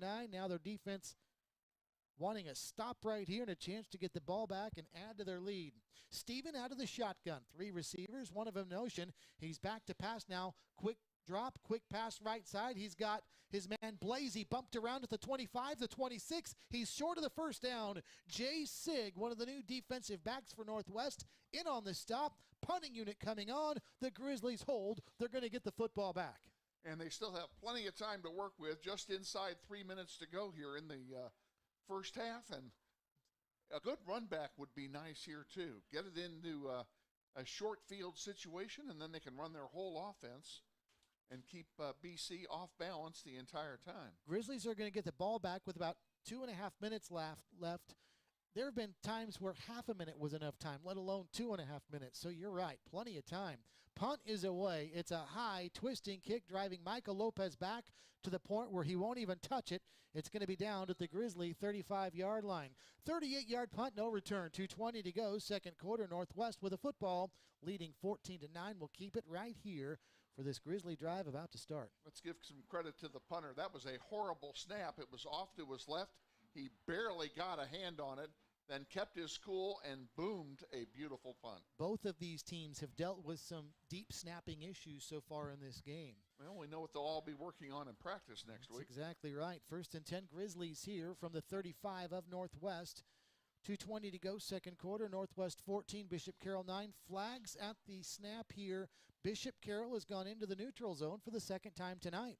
And we'll take a free 5 yards because it doesn't move the clock at all and gets us up to the 40 and really opens up the offensive possibilities for Jace Glasper and company. Jace Glasper with that Reagan Jones hard count, I think, is what did it right there. So they'll move it up 5. Grizzlies now first down and 5 from the 40-yard line of Northwest before they've even run it down this drive. 3 receivers to the right. Glasper going to roll to the right, then throw a swing pass to Thompson out of the backfield. He's got room. Thompson down the sideline. Thompson to the 40. Thompson to the 35. Shoved out of bounds near the 30-yard line. Move the chains. That's a 4 points insurance first down. They're going to give it to him at the 37, saying he stepped out of bounds right in front of the Bishop Carroll bench. And that would be a 23-yard pickup on first down, 1st and 10 Grizzlies. Now it's going to be a zone read for Glasper. He'll keep it himself right up the middle. Good gain, dropped at the 31. That'll be a 6-yard gain and bring up second down. Plenty of time left for the Grizzlies, but they went on the quick count that time. So second down now for Northwest and 4. Glasper, zone read. He's going to hand it off to Thompson again. Sincere Thompson getting the mother load of the carries here in the second quarter. And he'll spin his way inside the 25 to the 24. There's another 4 points insurance first down. So the Grizzlies now upping the tempo a little bit with 1:45 left in the second quarter, leading 14-9. Shotgun snap goes to Glasper, handed off. And this is going to be a hard hit on L.J. Phillips at the 20, spilled right there. He will pick up 4. It'll bring up second down. Grizzlies do have 2 timeouts left. Bishop Carroll with 3, but no need to use them yet for Northwest. Shotgun for Glasper. Back, quick drop, throws, fade, near side, has a man, overthrown, incomplete. Here comes the flag. He was intending it for Salisbury, who got tangled up with one of the defensive backs for Carroll, and it looks like this will be an automatic first down for for Northwest.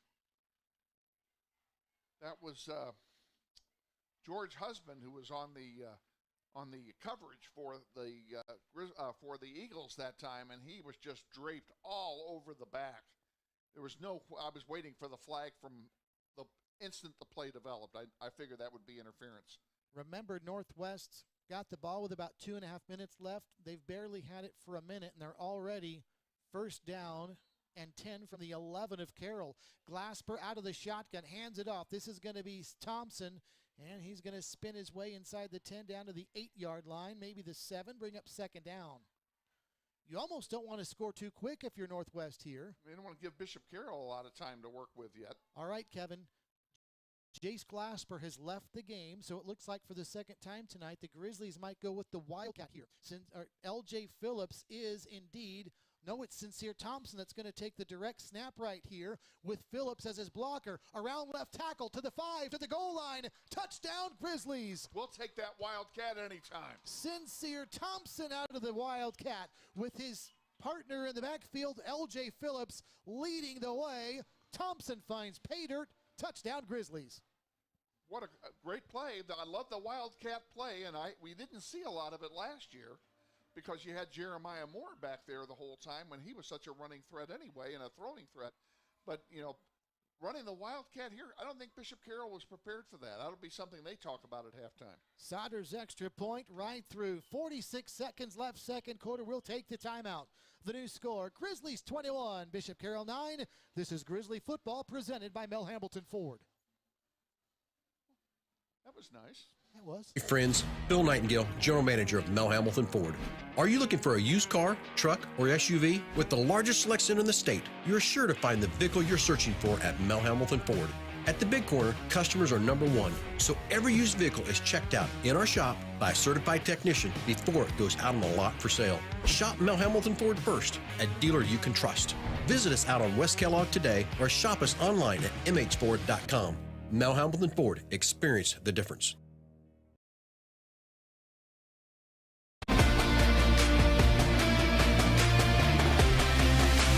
Hi friends, Bill Nightingale, General Manager of Mel Hambelton. 46 seconds left for Carroll, so if you avoid the big play, you should be able to go to the locker room in pretty good shape right here on the road. Well, going to the locker room on the road with a 2-score lead is huge. And yes, all they've got to do is burn 46 seconds off that clock. And let's also remember, Northwest is going to get the football to start the second half. That is right. We will get the ball first. So that makes this defensive series here even bigger for Northwest, a chance to make it a 3-score game. Getting ahead of ourselves, but I think that first thing we have to do here is stop Bishop Carroll. But I think it does go back to that last defensive stop by Northwest. Yes. To get the ball back, and then the scoring drive. So a pivotal part of the game, perhaps into the second quarter, on into the third. We'll see. Sauter's kickoff is a touchback into the end zone. So with 46 seconds left, Carroll will have 80 yards to the end zone to get this drive going.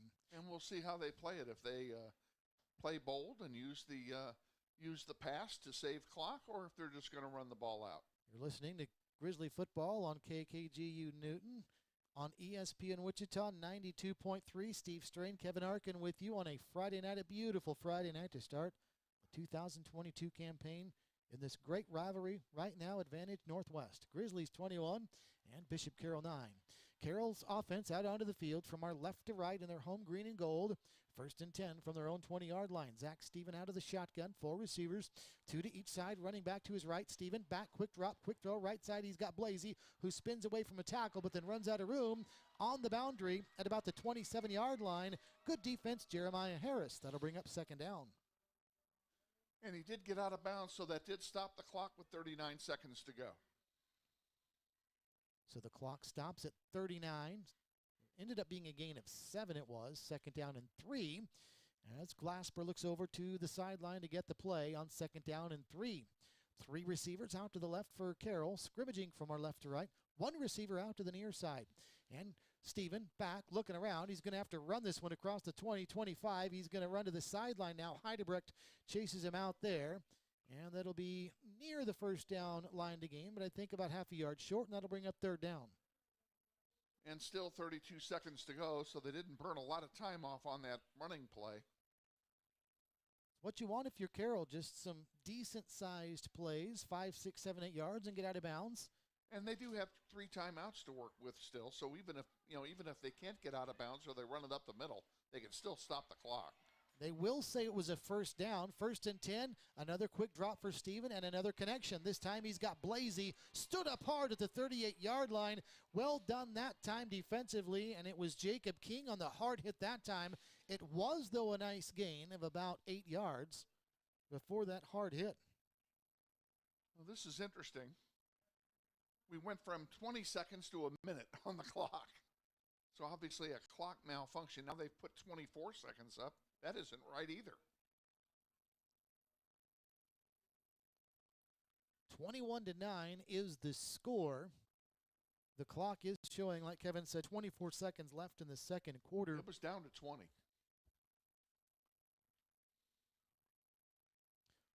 Next week, I mentioned earlier, the Grizzlies are going to be at home for Heights. Bishop Carroll will take on South. That's at Carpenter, is it not? That is at Carpenter. Grizzlies will be at home. We'll have that one for you 7 o'clock kickoff on ESPN Wichita 92.3. Glad to be back on ESPN Wichita for the second straight year. We also are glad to have some of our great sponsors that have joined us again. Stephanie Carlson from J.P. Wygand and Sons. The Carlson Connection. It's been a great, interesting ride for those buying and selling homes. Look up Stephanie Carlson, J.P. Wygand and Sons here in Wichita if you're in the market to buy or sell your next home. Out of the shotgun here, Zach Steven is going to get the snap and roll. Out to the right under pressure, just throws it away. This might be intentional grounding. It did not get back to the line of scrimmage. I didn't see a receiver in the neighborhood, and now they're going to talk about it. We might have a late flag for grounding. I think this is grounding. There's no question. It didn't get back to the line of scrimmage. There was the only person in the neighborhood was wearing a white jersey, and he was standing on the sideline. And there it is. So that'll be a loss of down. So credit the Grizzly defense there. I didn't catch who it was, Kevin, but there was great pursuit on Steven, and that's part of the reason he felt rushed. It happened so quickly, quite honestly, I did not see who it was either. I do know that's a pivotal play in this drive because at the very least, Carroll, with a good kicker, was starting to move the ball down toward the middle of the field and still with time left. Now, this puts them all the way back inside the 25-yard line of the 23. Now they need 17 yards for a first down. It's 3rd down and 12. 19 seconds left, second quarter. Grizzlies 21, Bishop Carroll 9. Out of the shotgun is Zach Steven. They'll send out 4 receivers, 3 of them to the left side. Steven has the snap, looking, rolling to the right. Now he's got it back up. Now he's in trouble. Down he goes, all the way back at the 6-yard line. What pursuit by 2 Grizzlies that time defensively. I think Fountain was the first one in and the one that threw him out of bounds. He had help as well. And now only 9 seconds left here in the quarter. Let's give Caden Ross some credit on that one for being in on that tackle. And now it's 4th down and a mile. Kevin, this is interesting. There are only 9 seconds left in the quarter. But here's something else we haven't brought up. Timeout's been called by Carroll. The wind has picked up in Northwest's favor. So only 9 seconds left here in the quarter, but Bishop Carroll out of their own end zone is going to have to punt the football into about a 10-mile-an-hour breeze, and the Grizzlies will have the football with the wind at their backs. If they can get any kind of decent return right here, that might put Sauter at the very least in position to get a field goal. Correct. Or if it's a high short punt, they call for the fair catch, and that'll save some seconds as well. They might even be able to get a playoff. So don't write off the 9 ticks left on the clock right here. The last punt by Carroll was a mile high, but again, the wind has picked up just a little bit out of the south. Michael Lopez, quick return man for the Grizzlies, is standing back at the Carroll 40-yard line. And the punt will come from the back of the end zone, Steve. J.J. Mitten, a backup defensive back, is the punter for Carroll. So this is interesting, and don't forget we've had all kinds of deep snapping issues in this game. This is a good snap, and it's a high short kick. A flag has been thrown. Lopez calls for a fair catch at the 31, but the flag was thrown as the Grizzlies started their pursuit into the backfield near the punter, so they may have gone offsides. 3 seconds showing on the clock. Let's see what the penalty is. The Grizzlies are offside. That will eliminate any field goal possibility. Referee is facing the other direction because we're on to the visitor side. Now they are. They're going up and talking to Steve Martin. One of the officials is the one who threw the flag. Martin would decline this so that they can send Braden out there to take a field goal shot with the wind at his back. So they've conferred with Martin. It must have been some sort of procedure or illegal shift then. We'll see what they say here. It was definitely at the line of scrimmage at the snap of the ball. Now the referee is moving toward the Bishop Carroll sideline. Here's the call. It was a false start on Carroll. So a false start on Carroll. 3 seconds left, and the Grizzlies are going to take the 5 yards after the penalty. I didn't think they could do that. I was surprised. I thought it was either or I thought on a false start it was dead. I was surprised to see the official moving forward 5 yards as well. See, a false start actually helps Carroll. The line of scrimmage They're was still talking about it. the ball was down to the 31. They've moved it up, though. They moved it to the 27. 27, so maybe the fair catch was actually at the 32, and they moved it up 5 yards. So here come the Grizzlies now with a chance for one play. And they're gonna run an offensive play instead of sending Sauter out there. what kind of play is this that they're going to run? You throw everybody into the end zone, Steve, and see what happens. Now timeout's been called by Northwest. 21-9, 3 seconds left second quarter. This is going to be a really interesting play by Northwest here. They didn't even bring much of an offensive line out for that formation. Just want to point out, it was pointed out to me by our executive producer that Tyler Smalley is out there, the other kicker. So maybe they are going to kick it. Recall that Tyler Smalley last year had the bigger leg, but he was less accurate. Yeah. They're going for the bigger leg. That's what it was, because I was also surprised when I didn't see Sauter's number out there. Me too. That didn't make any sense to me. Now it does make perfect sense. So Smalley is out there to attempt the field goal. But notice the Grizzlies, look at this formation, though. They've got 5 guys out to the right. Is this going to be the quick hit? Are they going to do a drop kick? If you call a fair catch, you can do that. You can do that. That's right. It's rare in football, but after a fair catch, you can do that.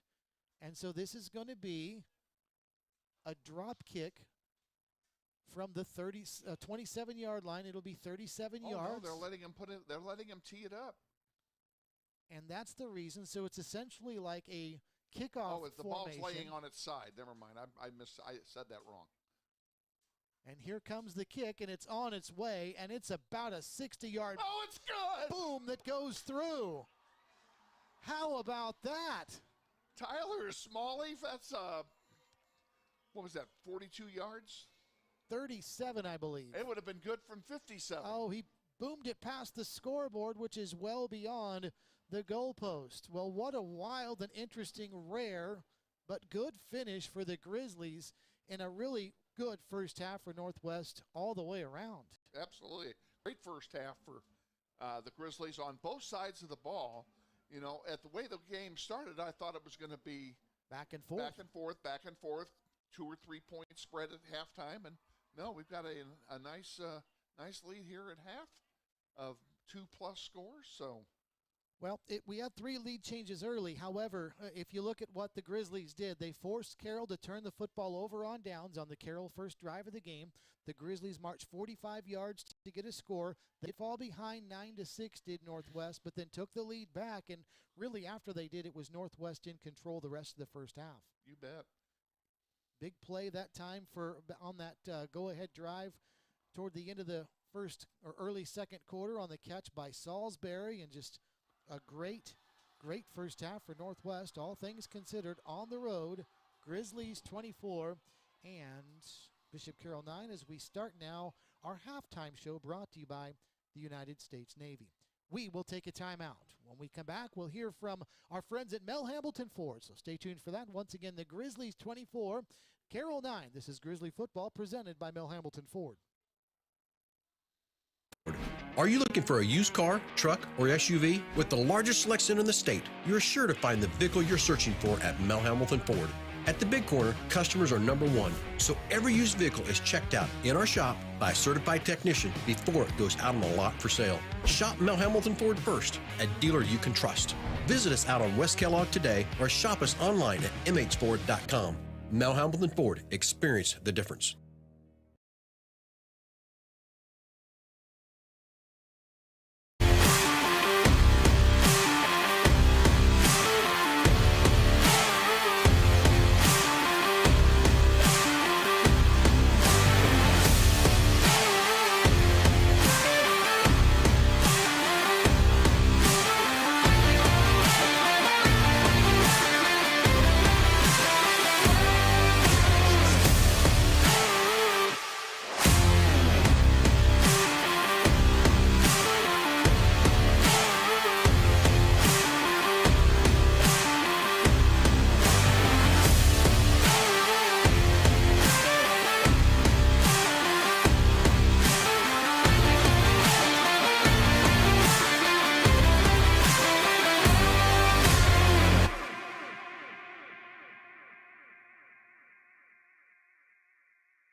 afternoon, Grizzlies. We're your hosts, Hansel Wynn and Aya Garby. We're happy to have you watching another episode of What's Brewin'.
Welcome to this year's season opener for the Wichita Northwest football on NWHS Grizz. Tonight, the Grizzlies take on their West Side rival, the Bishop Carroll Golden Eagles. Please make sure to thank our presenting sponsors for helping to make this broadcast possible. Jensen Chiropractic, Taco Pronto, Christopher Daniels Watch and Jewelry Repair, Electric Dance Studios, Chan's Transmission, Hog Wild Pit Barbecue, Andrew's Cleaning Center, Northwest Grizzly Club. If you'd like to help support our live stream, please contact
Arkin with you. Opener of the season, and so far so good for the Northwest Grizzlies. 24-9 is the score at the half. And our halftime show this season is sponsored by the United States Navy, and we're certainly glad to have them back in the partnership with them, as they are supporters of Grizzly football and really high school football and sports in general all over the city of Wichita and the surrounding area. Thanks to the Navy for sponsoring Grizzly football. They've got an important message that they want to share as well. And joining us tonight is Petty Officer Taylor Hubert to talk about the Navy and some of the great things going on. And Petty Officer Hubert, thanks for stopping by and spending some time with us tonight. Absolutely. Thank you for having me. You bet. And you're a Bishop Carroll alum, so our Grizzly fan listeners don't hold that against him. But you know every bit as much as anybody about what this rivalry is and what a fun atmosphere it is here tonight. I know you've been talking to fans and what have you here at the stadium. What an atmosphere, man. Oh, absolutely. The West Side rivalry has always been such a big game for us, and to have it as a season opener is just something that is to be seen. I always saw it from the sidelines, so to see it up here now is something completely different for me. You not only went to Bishop Carroll, you played for Coach Shuckman as well. So what a great tradition over here. Absolutely. I got to say I'm a little bit on edge with the score tonight, but you know what? We're also supporting all West Side football right now, so it's good to see the rivalry in full swing, and the game is just electric. Yeah, you've got to put your neutral colors on now that you're doing what you're doing, right? Absolutely, but I'm used to that. Well, let's talk about what you're doing, because you have a presence here at the stadium tonight. We're going to see you at Grizzly Stadium at home games this season as well. What exciting things does the Navy have to offer that you might want to let folks listening know about right now? Well, some of the exciting things that the Navy has going on, besides the ability to be able to travel the world, me and my friends, we've traveled to countries all over the place. Israel, Dubai, Japan. I can go on and on and on. List all the countries that we go to. But some of the programs that we offer, one that is exclusive to the Navy is nuclear energy. So being able to work with nuclear power and this growing field of nuclear energy is one of the biggest ones that we have. It's actually got a $38,000 signing bonus right now, and it's a field that I'm intimately familiar with as I worked there for 6 years. A lot of training and a lot of drills, but produce some good energy for a while there. 24-9, Northwest with the lead. We're visiting with Taylor Huber from the United States Navy, and one of the things that I learned from the guys a couple of years ago when they were sponsoring Grizzly football was just how, when people think about going into the Navy or the Armed Forces, you think, very specifically about maybe flying airplanes or being on a ship or what have you. One of the things I learned is if you want to go into just about any career field imaginable, the Navy has a place for you to train and hone that skill. If maybe you have a short time in the Navy, you can learn a lot of skills there and hone them. Absolutely. So we've got, like you said, any job that you can possibly think about in the civilian world, with the exception of maybe farmer or veterinarian, we got some equivalent to it. I'm effectively a mechanic. We've got people who work on planes. We've got people who work in accounting. We've got people who work in logistics, electricians, and whatnot. And so learning those trades and being able to take them out into the world is something the Navy really prepares you for. What does it mean to you to get out to schools? Again, we're going to see you at Grizzly Stadium all season long. Folks, if you come to a home game at Northwest, you're going to see these guys. What's it like to interact with the parents, not just the kids, but to be able to send the message to parents that this is the right career path for you? Well, I think the biggest thing is, letting people know that the Navy is an option, because, we're in the middle of Kansas, we grew up here. It's no one really thinks about the ocean too much, but getting to educate people about what we have to offer apart from, say, the Air Force or anything else is something that's really special to me. Letting people see, getting to see that aha moment, hey, there's a fantastic opportunity here that I can go travel the world, see, and do these amazing things. That's I think that's one of the things that I like to take away from it. We've gone through some periods in our history here recently where jobs were a little hard to come by. I would think job security is okay in the military. It absolutely, absolutely is. Unfortunately, yes, the country is going through a tough time with some of that stuff right now. But me and all of my shipmates, we've been doing a lot of good stuff and haven't had to worry about a paycheck at all during that time. Well, we appreciate you coming by, and we'll be visiting with you at halftime throughout the season. So thank you so much. And, well, I don't want to say go Bishop Carroll, but, best of luck to your Golden Eagles after tonight. I'm looking for a good game. That's right. There you go. There you go. Taylor Hubert, thank you so much for your time. We appreciate it. Appreciate the Navy Thank you very sponsoring much, sir. Grizzly football. All right, 24-9 is the score here on the halftime show brought to you by the United States Navy. We'll take a timeout, come back, and get you set for the second half. This is Grizzly football presented by Mel Hamilton Ford. There's your commercial, too. Yes, I heard.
Early with a turnover on downs forced by the defense, then a quick touchdown for the Grizzlies. Carroll did score 9 straight points, but then it was all Grizzlies after that, outscoring Bishop Carroll 17-0 after Carroll took a 9-7 lead. So Kevin Arkin, as we get set for the second half of action, Grizzlies have put themselves in a good position right now, up by 15. They have indeed, and that last play of the first half was absolute genius. And the first thing I'm going to do is give credit to our executive producer, Shane Monroe, for pointing out that Tyler Smalley was out there to make that kick, because that set the whole tone for what we were about to see, and we hadn't recognized it, neither one of us. But brilliant coaching move on the part of Steve Martin to get those extra 3 points, because they could be huge here in the second half. I'd like to take a minute and do I got 3 things to do. Can I do them real quick? You can. We got time. You know, those of you who are listening, we're glad to have you listen. We're also simulcasting our voiceover on YouTube, Northwest YouTube channel, TV. And Shane Monroe and his crew are working on that. And he's got a great student crew working with him tonight. I wanted to recognize them. They are Kaylee Decker, Jonathan Shue, Peyton Burkholder, and Hayden Monroe. And they're up on the roof doing a wonderful job. I've seen some of the pictures. They look absolutely great. And I also wanted to thank and recognize the man that's really putting this together on the radio side, and that's Jason Justice back at the station. Jason, thank you very much for all that you've done for us. Absolutely. We had some early hiccups with internet connection, and he's just been a trooper and with us to bail us out throughout. So thanks to Jason doing a lot of things up in Kansas City, as he always does for Union Broadcasting. And we now we've got his hard something. work. I got something for us. Uh-oh. You and I, Steve, need to fall on our sword. Okay. Because I learned something while you were at halftime, while you were interviewing our guest. Okay. I learned that we have been wrong on every kick in the game so far tonight. it hasn't been Braden Sauter. It has been Tyler Smalley on every single kick. Smalley's been out there every one. Well, the numbers, little difficult to read. You and I are getting old. We have old eyes, and I understand that. And old Kevin forgot to bring his binoculars so that we couldn't get a zoom in shot. And if Tyler Smalley's parents are listening to this, we want to tell you we're not mad at your son, and we just got them mixed up. Well, we were also provided information that it would be Braden Sauter. We were told that going in, and you're right, we were told that. So anyway, we got that all taken care of and all fixed, and that's a mistake we will not have to make now because we are going to receive the kick to start the third quarter. All right, so here we go. Third quarter about to start, and it'll be Bishop Carroll again to kick off. This is something we talked about, Kevin. The Grizzlies had to kick off to start the game, so not only do they have a 15-point lead, they're going to get the football to start the third quarter. The third quarter kickoff brought to you by Jensen Chiropractic, where you can get sports physicals for just $20. Kids, athletes all over the area. Stop by and see Susan Jensen. Sports physicals, $20. She's right across the street from the Northwest campus, and it'll be Northwest's first possession, starting 1st and 10 from their own 20-yard line as that kick sails through the end zone. So here comes the Grizzly offense, leading 24-9 as we start quarter number 3. Out of the shotgun is going to be Jace Glasper. He'll send out 2 receivers to the right, 2 running backs as well. I'm not greedy, but I'd love to see a 3-score lead here. Here's a toss, right side. This is going to be L.J. Phillips, spilled in the backfield. Boy, he was hit right away, and down he goes. Looks like some early good adjustments for Bishop Carroll's defense. Brogan Array, the linebacker, on the stop for a loss of a yard. It's 2nd down and 11. And you're going to see some different defensive sets here for Bishop Carroll because they've got to make some changes. Glasper on 2nd and 12. Back to pass. Throws left side. Pass caught across the 25. That'll be short of the first down, but that'll make it 3rd down and very manageable now. That was Lopez on the catch, and he picked up about 10 yards on the catch, so that'll bring up 3rd down and 2. Glasper hands it off right up the middle, and this will be a Grizzly first down, a 4 points insurance first down on a rushing play right up the gut. That was Sincere Thompson, who moves the chain down to the 31. Grizzlies used the quick count to catch Bishop Carroll off guard, then ran it right up the middle and took all the beef with them. 1st and 10 Northwest. Glasper hands it off. This is Sincere Thompson coming left around the left side. He's still free. He's across the 40 and all the way out to the 44-yard line, a gain of 13. Another 4 points insurance first down. Big play run that time by Sincere Thompson, making the cut left. He's done that several times tonight, all for big gainers. 1st and 10 Northwest on the move. First drive of the third quarter. Glasper zone read. He's going to hand it off to L.J. Phillips. Falling forward, spilled at the 45-yard line. That'll pick up about 3 yards. I didn't say this at halftime. I'm going to say it now, and I hope I don't jinx them. But we talked about turnovers before the game, and no turnovers so far for the Grizzlies tonight. Neither team has committed a turnover, come to think of it. We have had some special teams issues for sure. 2nd down and 8. Glasper drops, throws right side. He's got a man, and the ball is knocked away at the last minute. Oh, he threw a beautiful pass, but it was knocked away, and the receiver was Takari Brown, and Cooper Busing knocked it away incomplete. Beautiful defensive play by Busing. Beautiful. Reached around at the last moment on a deep post and knocked the ball out of the hands of Takari Brown. So it's 3rd down and 8 for the Grizzlies. Now, Jace Glasper will look over to the sideline and get the play from the coaching staff. 2 men in the backfield for Northwest. 3 receivers, slots on the right. And the slot's Michael Lopez. Play clock down to 6. Now Glasper will turn and check out his center on 3rd down. He's going to throw a quick drop, quick pass. Brown's got it inside the 50, spilled at the 45. That'll be just enough to move the chains. Another 4 points first down. Beautiful pass that time by Jace Glasper on the slant pattern. Threw it right to him. All he had to do was turn around once, take 1 step, and go. So now it'll be 1st down and 10 for Northwest. And it's going to be a handoff to L.J. Phillips. And this time, not much doing. He's coming right, spilled right at the line of scrimmage. No gain. So well defended that time by Carroll. 2nd down and 10. 9:53 to go, third quarter. Grizzlies leading 24-9. Play action fake for Glasper. Back, deep drop, throws down the middle of the field, has a man there. It's juggled and it's caught. Was that Lopez again? It is. Down at the 10-yard line, the smallest guy of the three, but he comes down with it for a first down. Tyler Crispin in coverage, but that's a 4 points insurance first down. What a catch that time. Beautiful throw that time by Glasper. Threaded the needle perfectly. 1st and 10 from the 11. Here's going to be a handoff, Sincere Thompson, and he's going to get stacked up at the 10-yard line. Stay tuned. After the game, we'll have our player of the game brought to you by by Seneca Bowl, where you can do Cosmic Bowling tonight at 10 o'clock. Seneca Bowl, sponsors of Grizzly football. Tonight, after the game, we'll have our Seneca Bowl.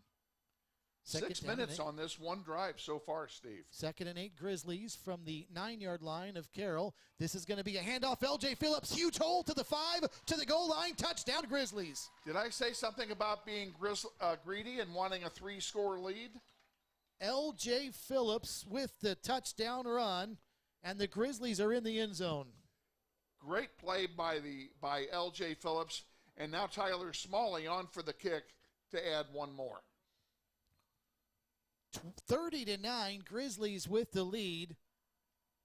And the kick is on its way, and it's good. 8:57 left, third quarter. We'll take the timeout. The new score, Grizzlies 31, Bishop Carroll 9. This is Grizzly football presented by Mel Hamilton Ford. Excellent.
Bishop Carroll Family Stadium, where this is turning into a rout now. 31-9, Northwest with the lead. 8:57 to go, third quarter.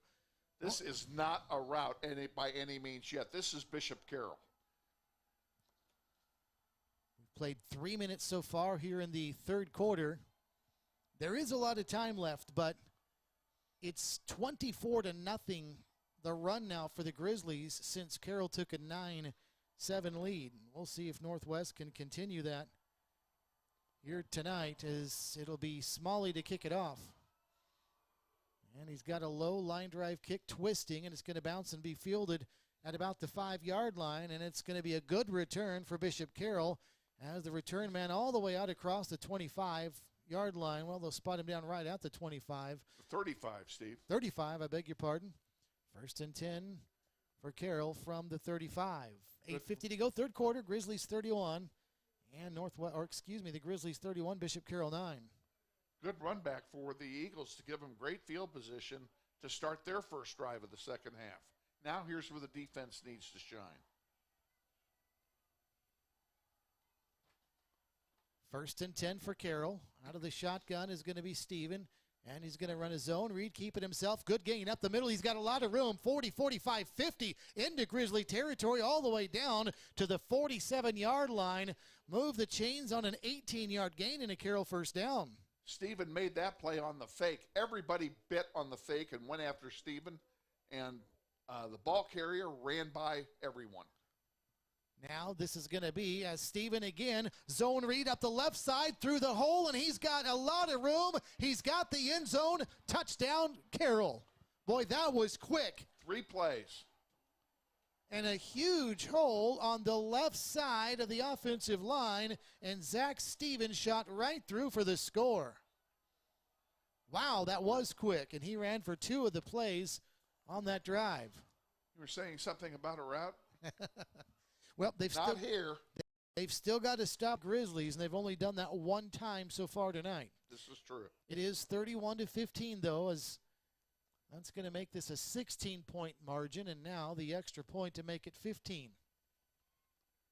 And this is Hudson Lee, who missed an extra point earlier, but more because of the snap than anything, and this one is through, squeaking through the right upright. 8:25 to go, third quarter, the new score, Northwest 31, Bishop Carroll 16. This is Grizzly football presented by Mel Hamilton Ford.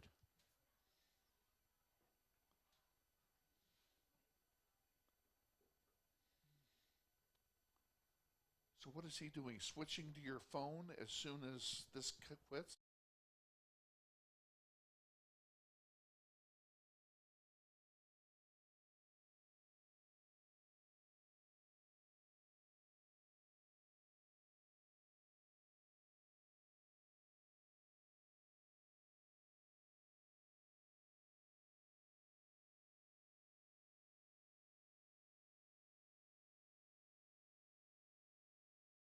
Team is struck quickly. The Grizzlies a 3-minute scoring drive to start the third quarter, and Bishop Carroll about a 3-play scoring drive right after that.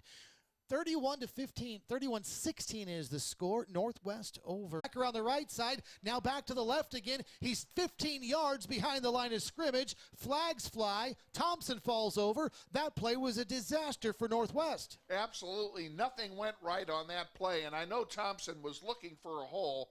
Couldn't find it. The best thing he could have done there was just gone down. And probably a hold to boot. When you see a player reverse direction like that, a lot of times an offensive lineman will have to grab a jersey and keep somebody from reversing with him and chasing him down. The flag is resting all the way back at the 10-yard line of Northwest. And indeed, it is going to be holding against Northwest. Bring it back to the 5. So a huge, huge loss right there. And what a quick turn of events. You're right, Kevin. I said it was 31-9. It was turning into a rout. But since then, a touchdown and a huge, huge loss on the first play from scrimmage for Northwest after that. Glasper now drops back into the end zone, having to throw on the run. And he dumps it off to Phillips, but I think it was short of Phillips, and it hit the turf incomplete. The throw to Phillips was way behind him. He had to turn around to grab it, and by the time he did that, he was already on his way down. Actually, he did catch it, but he fell to the turf as he was catching it, and it was no gain at all. It's 3rd and 20 now for the Grizzlies from their own 10-yard line. 7:40 to go, third quarter, clock running, 31-16, Northwest with the lead and the football, but the Grizzlies need a big play here or they'll have to punt it right back to Carroll. Glasper out of the shotgun, scrambling, throwing across the middle, and it's deflected and it's intercepted, and this could be a pick 6, and it is to the 10 to the 5 touchdown, Carroll. It's a one-score game. Connor Busing caught the deflection. He was Johnny on the spot and took it to the house from about 25 yards out. All of a sudden, we're going to have a one-score game, and I told you about turnovers at the beginning of the game when we were doing the keys of the game. This is the first turnover of the game for either team, and it was huge. Who said the route was on like 3 minutes ago? Not I. Shame on him. Yeah. Get rid of that guy. Amen. That's good. I told you the Carroll are going to make a game of this, and they have now, having scored 2 touchdowns here in the last minute. So now the extra point unit coming on for Bishop Carroll in just a 9-point game. This is big too, Kevin, because this would make it a one-score game if this extra point's good. It is. It is huge. With the score, 31-22. When the defense gets points for you, that is an added bonus that carries tremendous implications. It looked like for a second Glasper was going to bail the Grizzlies out because he had his receiver open in a seam, but it was a little bit behind him, and the kick is blocked. Second time tonight the Grizzlies have blocked an extra point. And that makes it a 2-score game again. So a great break for the Grizzlies and a great special teams play for, as you said, for the second time tonight. and that had nothing to do with the snap. Take the timeout, 7:24 to go, third quarter. Northwest 31, Carroll 22. This is Grizzly football presented by Mel Hamilton Ford. Friends, Bill Nightingale, General Manager of Mel Hamilton Ford. Are you looking for a used car, truck, or SUV? With the largest selection in the state, you're sure to find the vehicle you're searching for at Mel Hamilton Ford. At the Big Corner, customers are number one, so every used vehicle is checked out in our shop by a certified technician before it goes out on the lot for sale. Shop Mel Hamilton Ford first, a dealer you can trust.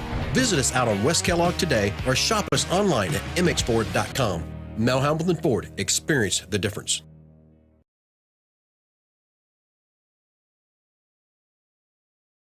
Turned as the Northwest Hi, friends. scored 24 unanswered points to take a 31-9 lead moments ago. Only since then to watch Bishop Carroll score two extremely quick scores to make it a 9-point game. A 3-play touchdown drive after the latest Grizzlies score. Then the Grizzlies turn around and throw a pick six on a deflected pass. And it was Busing that took it to the house from about 25 yards out. And just like that, we've got a 9-point game.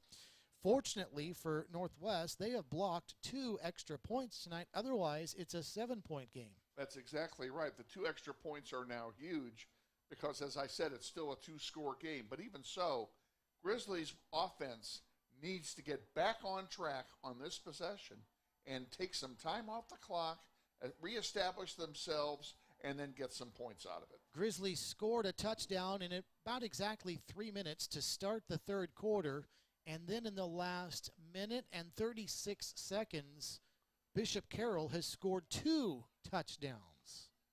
This is kind of cool right in front of us. I was just going to comment on this.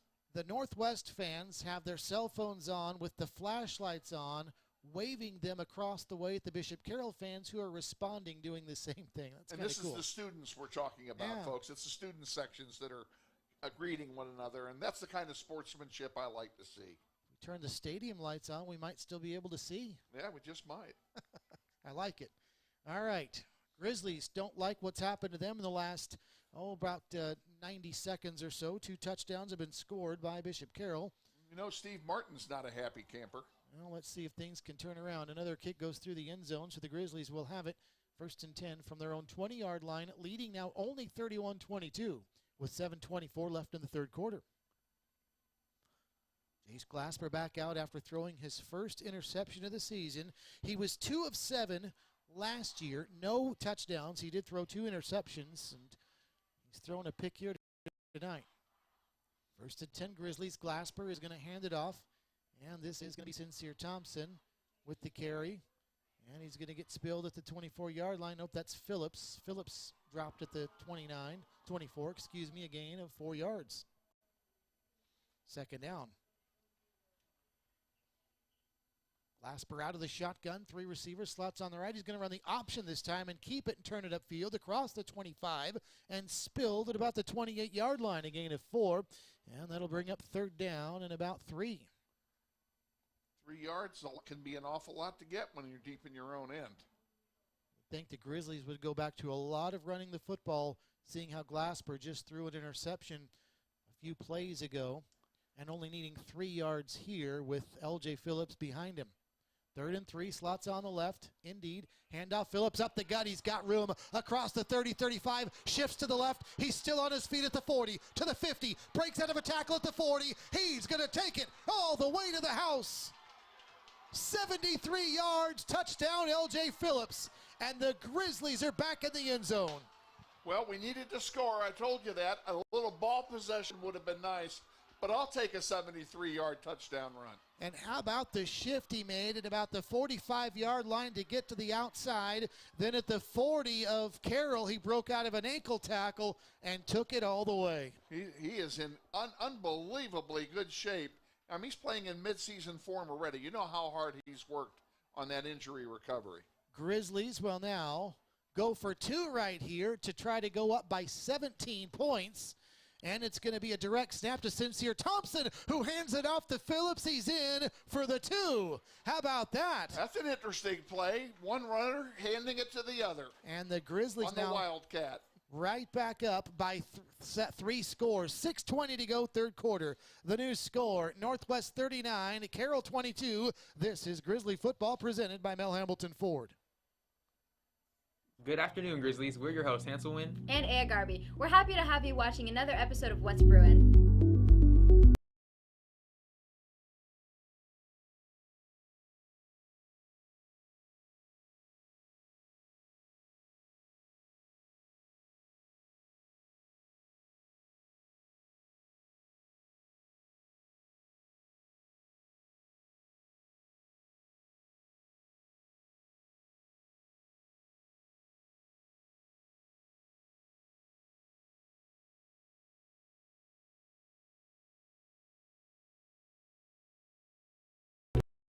Scored already. Kevin, one of your keys to the game that you brought up at the beginning of the game. Well, the one that I want to talk about is the crowd, and specifically the Bishop Carroll crowd. For them, they needed to get their crowd in the game so that it would take our crowd out of the game. That last touchdown has the entire other side of the stadium in complete silence and in complete shock. Your keys to the game brought to you by Central Auto Repair and Electric, where they provide complimentary multi-point inspections with every service performed. 975 Northwest Street. Smalley's kickoff is going to be retrieved right about the goal line, and this is going to be a return all the way out near the 30, and a nice trip up defensively for Northwest. And I think that was Brady Johnson who made the stop, and what a tackle on special teams for him. Oh, he just reached his arm out and corralled the runner. Absolutely great play. So 1st and 10 Carroll with 6:15 to go, third quarter. From their own 29-yard line, Grizzlies 39 and Bishop Carroll 22. From our right to left, Carroll goes in their home greens, gold pants. Grizzlies in all whites, trimmed in blue and gold. And now Zach Steven and the offense shifts over to the left hash, which is the near hash for this 1st and 10 play. He's out of the shotgun, 4 receivers, 3 of them out to the far side, the right. Snap and a quick throw out to the right side, and Stevens going to get his swing pass caught across the 30, 35, 40. Out to the 42-yard line goes the receiver before Ben Heidebrecht brings him down. Nice gain for Carroll that time on 1st down, as they'll pick up good yardage. And they got another 1st down out of it. At the 41, this is going to be a fake handoff in his zone read. Stevens going to keep it around the left side. Steps out of a tackle across the 45 to the 50.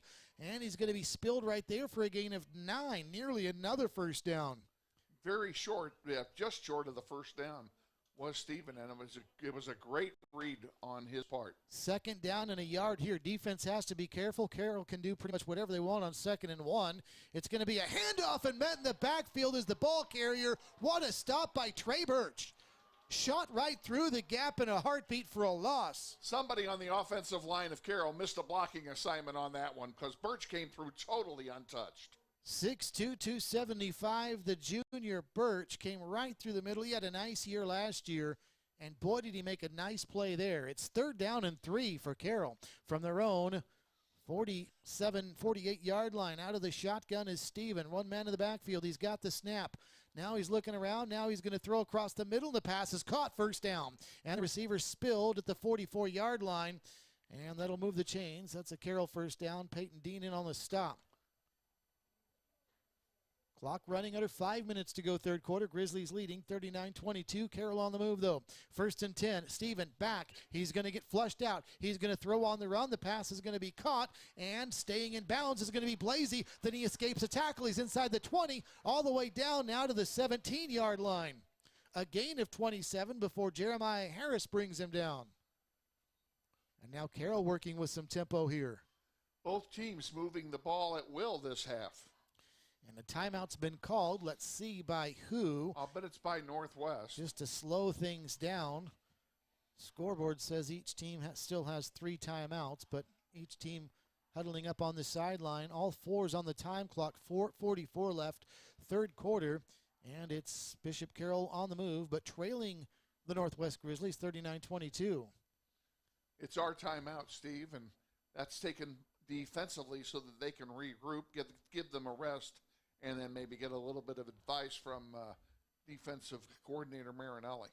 Don't forget, after the game, we'll have our Hog Wild post-game show, and in that we'll get our Gem of the Game brought to you by Christopher Daniels, Watch and Jewelry Repair, and our Player of the Game brought to you by Seneca Bowl. Seneca Bowl Cosmic Bowling tonight on South Seneca. If you're out and about and want to get into some cosmic bowling, it's a great time. They do it every Friday and Saturday night at 10 o'clock. Cosmic Bowling at Seneca Bowl. When's the last time you went bowling, Kevin? Well, you know, I'm an old bowler from college. That's right. You are. I remember that now. I'm glad you reminded me of that. But it has been a long time. Yeah. 1909, South Seneca, Seneca Bowl. Stop by and see our friend Derek Frazier. He listens to our broadcast. He's also got the Bowling Alley Derby Bowl down in Derby. This is Grizzly Football on KKGQ, 92.3 FM. Newton, ESPN Wichita is what we like to call it. Here from Bishop Carroll Family Stadium, Grizzlies leading 39-22 at Bishop Carroll on the move. After the timeout, this is going to be a handoff. Georges, he's got a lot of room across the 10, inside it, down to the 5, to the goal line. Touchdown, Bishop Carroll. Thomas Georges made it look easy that time, and the Carroll Golden Eagles answer quickly, the 5th touchdown of this third quarter combined. And Georges had no one touched him until they got inside the 5-yard line. Totally untouched. And by that time, it was way too late. The momentum alone would carry him into the end zone. The track meet is officially on as we've scored 5 touchdowns combined in this third quarter, and we've not even played 8 minutes of it. And now Carroll is going to go for 2 to try to get back and make this a 9-point game. This would be a great play to defend successfully. It's interesting because if they get the extra point, it's still a two-score game. Here's the pass. Steven, fade, back corner. The end zone flag is thrown. Yeah, that'll be interference, and they're going to get it on the 1 now. Yeah, it's still a 2-score game no matter what. That's why this is interesting, Kevin. It's perhaps because they don't trust their extra point unit after 2 blocks tonight. It might be that, or it might be just because they felt insulted when Northwest went for 2 with a lead. Because if you get 2 here for Carroll, it's still a 9-point deficit. But they have had 2 blocks, so perhaps that's the reason why they're going for 2. It was pass interference, so now half the distance to the goal line. And the ball now resting at about the 1 for Carroll. They're going to run a zone read, and Stevens going to get hit near the goal line, but falls forward, and he's in. 2-point conversion, good. So Carroll now pulls to within 9 with 4:37 to go, third quarter. The new score, Northwest 39, Bishop Carroll 30. This is Grizzly Football presented by Mel Hambleton Ford.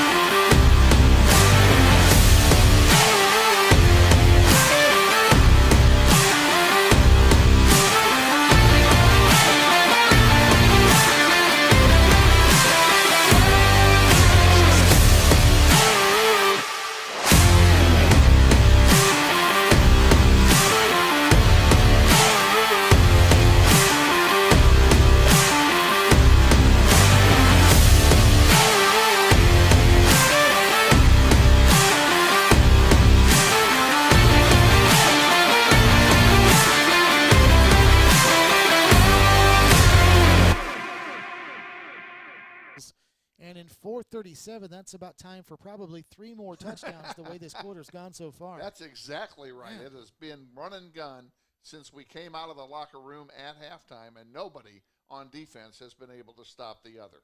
There's also been an interception return for a touchdown. That happened by Bishop Carroll to get right back into this thing, and it's been back and forth all through the quarter as this kickoff is again going to sail out of the end zone. And again, the Grizzlies will have 1st and 10 from their own 20-yard line, which sounds like a broken record tonight because Hudson Lee has boomed everything in and out of the end zone, it seems. Well, he's had the wind at his back for most of them. Certainly here in the third quarter, that's been the case. So here come the Grizzlies now, leading by 9. 4:37 to go third quarter. 1st and 10 from their own 20. Out of the shotgun, Jace Glasper. 3 receivers, slots on the right. And he's going to hand it off right up the middle. There's L.J. Phillips again across the 25, and he's stacked up at about the 27-yard line. Nice gain that time by Phillips, just running it right up the middle. Looks like that was Sincere Thompson. They both are back there, and once again, the numbers a little hard to read at times, so that was Sincere Thompson. I beg your pardon on that carry for 6, 2nd down 4. Glasper, quick drop, quick throw near side, And he's got his man, and I believe that's Takari Brown, who breaks out of a tackle across the 30 out to the 33-yard line. It is Brown. And that'll be enough for a 4 points first down. 4 Points Insurance sponsors your Grizzly first downs all season long. Give Chuck Yantz a call, 946-0721. 946-0721, personal lines or business insurance. 4 Points Insurance. Handoff, L.J. Phillips up the middle. Look out. He's got room again. He breaks out of a tackle again. He's across the 50, inside the 45, and spilled at the 44. Boy, that big workhorse for the Grizzlies getting it done again. A 4 Points Insurance first down for L.J. Phillips. 23 yards on that carry, and 20 of them he was carrying players with him.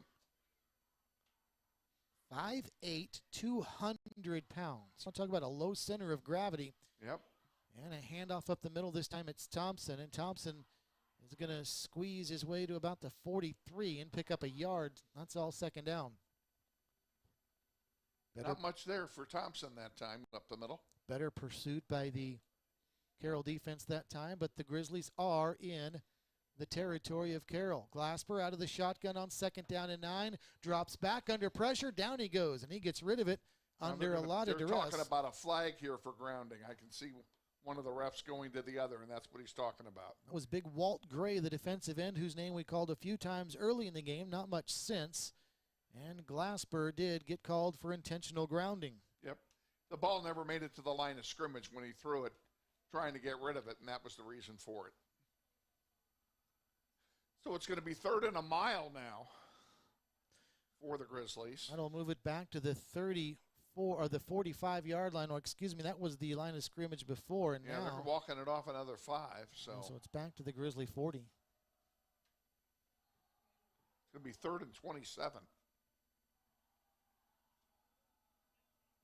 Grizzlies want to be careful here. This is a similar situation where Jace Glasper threw that pick 6 earlier. It was 3rd and 20 when he threw the interception. It was deflected off the hands of his intended receiver right into the hand of a defender for Carroll, who took it to the house. On 3rd and 27 here, a little inside slip screen, and it's going to go nowhere, maybe a few yards, but that's all, and Northwest will have to punt the football away, as I think that was, for Northwest, Salisbury on the catch, but he'll only get to the 42-yard line. It's 4th and a mile. I got the impression that they were just afraid to throw the ball downfield for fear of another pick. Yeah, probably because of the interception. Just try to get a few yards back and punt the football away. Clock running, under 3 minutes to go. Third quarter, Grizzlies 39, Bishop Carroll 30. It's been a good one tonight from Bishop Carroll Family Stadium, as we expected.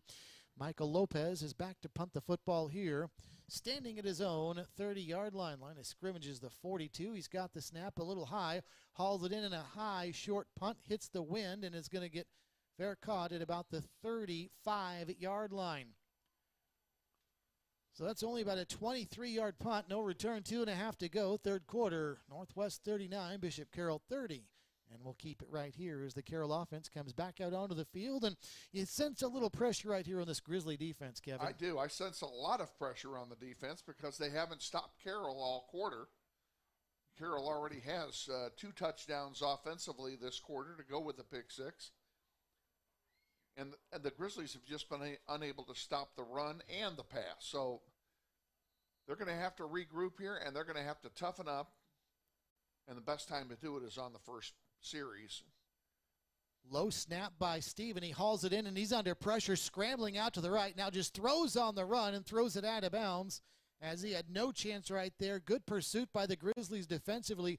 Forced the quarterback to throw it away out of the pocket. It's second down. It was good pursuit by Northwest to force Steven to throw it away. Excellent pursuit on the part of the defense, and there was nowhere for him to run with it had he decided to tuck it and take off. He had nowhere to go, so they had it covered both ways. Second down and 10. Stevens shotgun, 3 receivers, slots on the near side, and he's going to run a zone read, keeping himself. Look out, he's been dangerous in this formation, and he's going to get good yardage again across the 40 to the 45 to the 46. He'll pick up 10 before Sig brings him down, but that's going to be a Carroll first down, a gain of 11 yards. And yes, they are indeed. I thought maybe it was going to be short, but now they're moving the sticks. Shotgun here on 1st and 10 for Steven. Hands it off to Georges around the left side. Breaks out of a tackle at the 50. He's still on his feet at the 45, the 40, 35, all the way down to the 31-yard line. And that'll be a gain of 15 and another first down. Jeremiah Harris finally brings him down, but the chains will move again. Big, long run, and up the middle, untouched again. That's the second time this quarter. Steven hands it off. Georges again around the left side. This time he's wrapped up and brought down. Better pursuit that time by the Grizzly defense. And I think that was Jacob King that brought him down. And that'll bring up second down and long. The Grizzlies make an adjustment right there and get a good defensive play. It was only a gain of 3. 2nd and 7, Carroll from the Grizzly 28. Northwest leading by 9. Back to passes Steven. Quick drop, throws right side. He's got his man. Look out, pass is going to be caught. That's going to be Blazy inside the 10, spinning his way to the 5. Ankle tackled at the 3. A gain of 25. It's 1st and goal, Bishop Carroll. Bishop Carroll in position here to cut the lead down to a mere 2 points. 1st and goal, Carroll from the 3. Handoff Georges right up the middle to the goal line. He's in. Touchdown, Bishop Carroll. And they've answered right back. We've got a 3-point game. And they're going to go for 1, which is what I would do in this circumstance.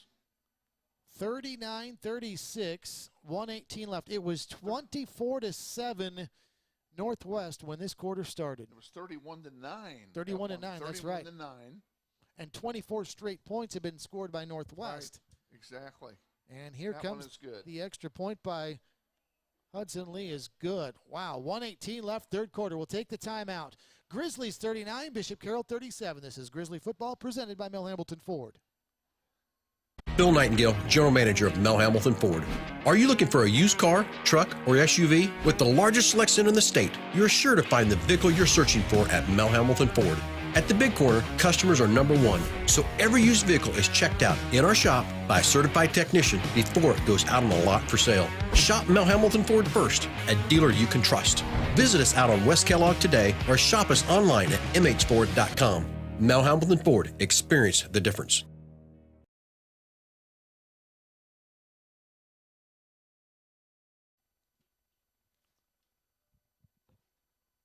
28 points scored by the Bishop Carroll Golden Eagles in this quarter alone. Northwest has scored 8 themselves, a 36-point third quarter.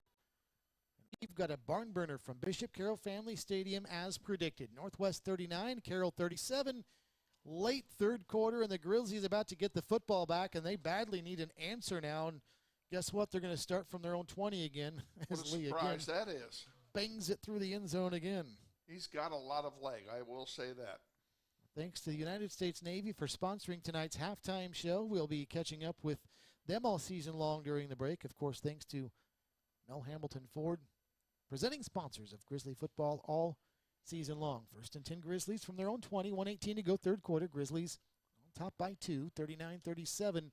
But you kind of sense that their backs are to the wall in a sense, and that Carroll has all the momentum now with that big 28-point third quarter so far. Carroll's playing like they've got a 10-point lead. Jace Glasper takes a look over to the sideline. Now calling the play, and I think he's asking for time, and he is.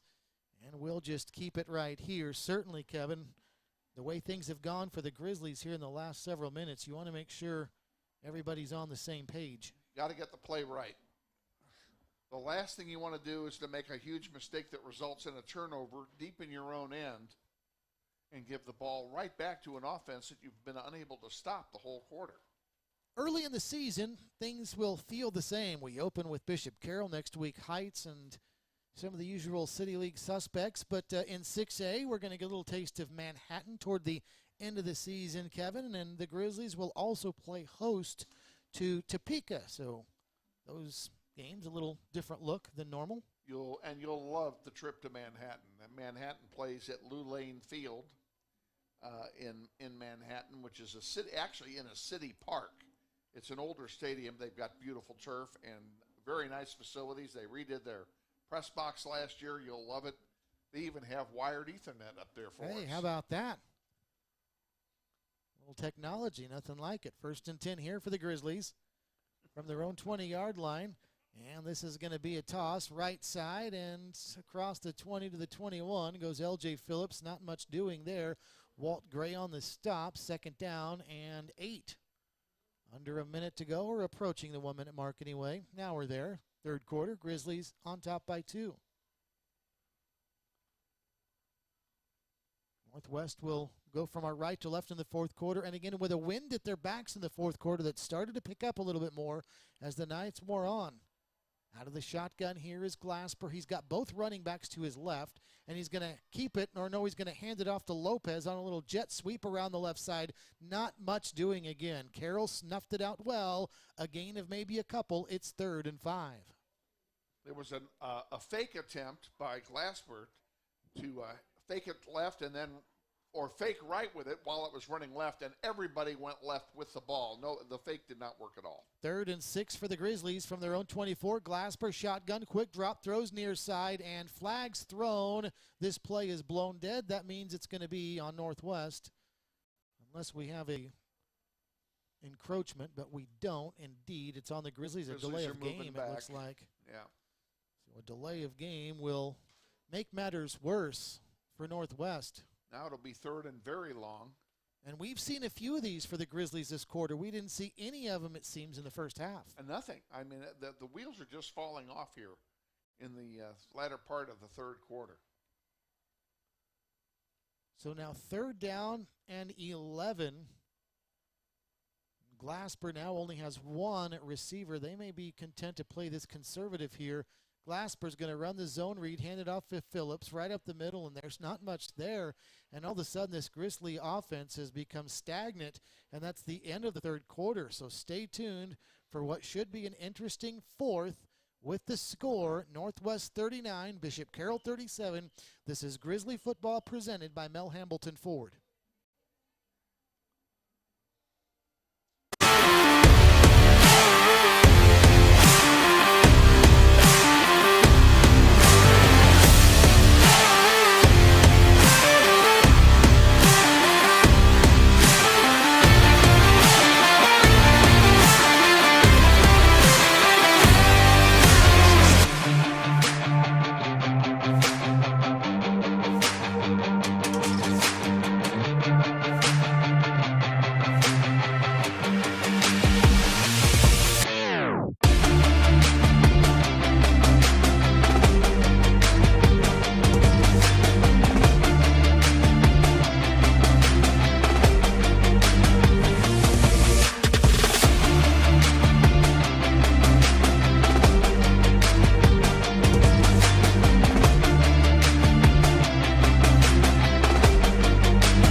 Interesting one it will be for sure after a 3rd quarter that saw the Grizzlies get outscored 28-8, and now the Grizzlies have to punt the football away with the first play of the 4th quarter about to take place. The only positive for Northwest here is there's a wind that started to pick up quite a bit, actually. There was no wind when this game started, temperature above 90 degrees, and now that flag at the north end zone is blowing toward the north, meaning the wind is out of the south. Based on the flag, I would say probably a good 15 miles an hour. So Michael Lopez standing at his 10 will have that working for him, but still Bishop Carroll should come away with this with good field position. Oh, and it's a terrible punt. High and short and sails out of bounds at the 43-yard line of Northwest. Note they'll say the 45, but still, Kevin, with the wind at his back, only a 24-yard punt. Well, it came off he shanked it off the side of his foot. It had no chance to go anywhere, and it landed into the Grizzly bench on 1 bounce. So we're going to give Bishop Carroll great field position and put even more pressure on our own defense here to start the 4th quarter. Northwest needs a big play to turn this momentum around as much as anything. There's a full quarter left, minus 8 seconds, but it's more about the momentum right now that the Grizzlies have lost, and they need a big play to turn this thing around sooner rather than later. 1st and 10 Carroll from the Grizzly 45-yard line. Out of the shotgun is Steven. 4 receivers, all of them out to the left side. This is going to be a little jet sweep, though. It's going to be Blasey around the left side. He's going to turn the corner up the sideline with room. 40, 45, 30, 25, 20. He's going to take it to the house on a jet sweep from 45 yards, and several Grizzlies had a chance. They didn't get him. Touchdown, Carroll. Carroll's got the lead. 3 missed tackles on the part of the Grizzly defense, and even Ben Heidebrecht, who's so reliable, had a chance to get him for only a 5-yard gain, missed him cleanly. And Blasey turned on the afterburners and just ran it to the house.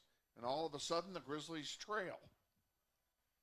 Northwest is only down by 4, but it seems like they're down by 24. The way this second half has gone. Second half has been all Bishop Carroll so far. And they will go for 2 now to try to go up by 6. It's 43-39 now, so this would give them a 6-point lead. They're going to go for 2, and it's going to be Steven out of the direct snap, running to his left on the option, turning it in. 2-point conversion good, and it was easy. I would have done that too, because we haven't been able to prove to Bishop Carroll that we can stop anything. A lot of the success running the football, we'll keep it right here. A lot of the success for Carroll running the football, if you've noticed, Kevin, has been to the left side. Yes, it has. That was a jet sweep touchdown from 45 yards that went to the left. And then the big touchdown run that we saw from George's and the one from Steven, the quarterback, went to the left. That 2-point conversion was basically an option left, and it was easy. And Carroll is exposed to weakness on the Grizzlies' defense, taking it to their left. And now Carroll is taking the lead by 6, 45-39. Did I say at one point that the Carroll crowd was quiet? Yeah. And that they were in shock? Yeah. That went away. Somebody else said the route was on when it was 31-9. That went away too. Since then, oh, it's just unbelievable.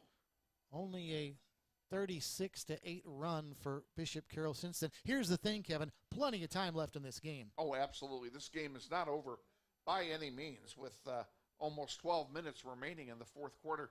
Grizzlies need to score, and they need to possess the ball for a while.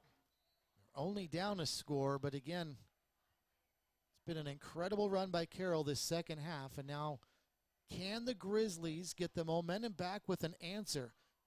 Well, this is going to help. A low line drive kick is going to go out of bounds. Hudson Lee has been very reliable tonight, booming him through the end zone, but he shanked that one there, it almost looked like. Well, it'll give us 15 yards since we won't start it on the 20 now. Well, that will drive a special teams coach and a head coach bananas right there. That's going to give this Grizzly offense much better field position than they've had on these kickoffs pretty much all night long, all the way up to the 35. See if they can do something with it and put 6 on the board during this possession. So can the Grizzlies capitalize? 1st and 10 from their own 35-yard line, down 45-39. Now that's right, it was 31-9 Northwest at one point in the third quarter. Now the Grizzlies trail 45-39. 1st down and 10 for Northwest. Glasper out of the shotgun. And now a little miscommunication. It looked like a zone read handoff. He keeps it and gets stacked up at about 2 yards after the line of scrimmage. In front of it, he did gain 2, but miscommunication there. No question that was a broken play, and he kept it because when it came time to give it away, there was nobody there to give it to. 2nd down and 8 now for Northwest after the 2-yard gain from the 37-yard line. Grizzlies trailing by 6. 11-10 to go, fourth quarter. Glasper out of the shotgun. 3 receivers, slots in motion from left to right. This is going to be a handoff, and this is going to be Phillips, and he is stacked up in the backfield. Haven't seen much of that tonight, but great pursuit that time by the defense of Carroll, and actually Sincere Thompson it was, dropped for a loss. 5-yard loss. 2 men got to Thompson before he could even get any momentum turning the ball upfield. What in the world has happened here? 3rd down and 11. Glasper back, throws to the near side. Short gain. Phillips breaks out of a tackle, spins out of another one, near 1st down yardage. How in the world did he escape that tackle and nearly get a 1st down? They had him tackled for a 2-yard gain, and they're going to say that he stepped out of bounds, so it's still going to be 4th down and 6. And the Grizzlies will still have to punt the football, so he didn't indeed gain as many yards as I thought he did, because he stepped out of bounds at about the 40-yard line. And we are screened, of course, by the players on the bench. Michael Lopez to punt this one away, twisting kick, and this is going to sail out of bounds before it ever even hits turf inbound. So where are they going to move this one up to? And they're going to walk it up 25 to the 30, 31, 33, still going 35, 36. Not a good special teams night, Kevin. The 38-yard line, that's going to be a 26-yard punt. The kicking game, the punting game in particular, has been very suspect all night and been a big problem for the Grizzlies, something they're going to have to be working on. 10:29 left, fourth quarter. Grizzlies 45, Carroll 45, and Northwest 39. Now the Grizzlies try to avoid going down 2 scores after they led by 3 scores earlier in this half. Steven out of the shotgun. He's going to hand it off to Georges. Georges behind right guard, turns it forward for a gain of a few, maybe about 4 before he's dropped, and that'll bring up second down. That was Peyton Dean in on the stop for Northwest. 4-yard pickup.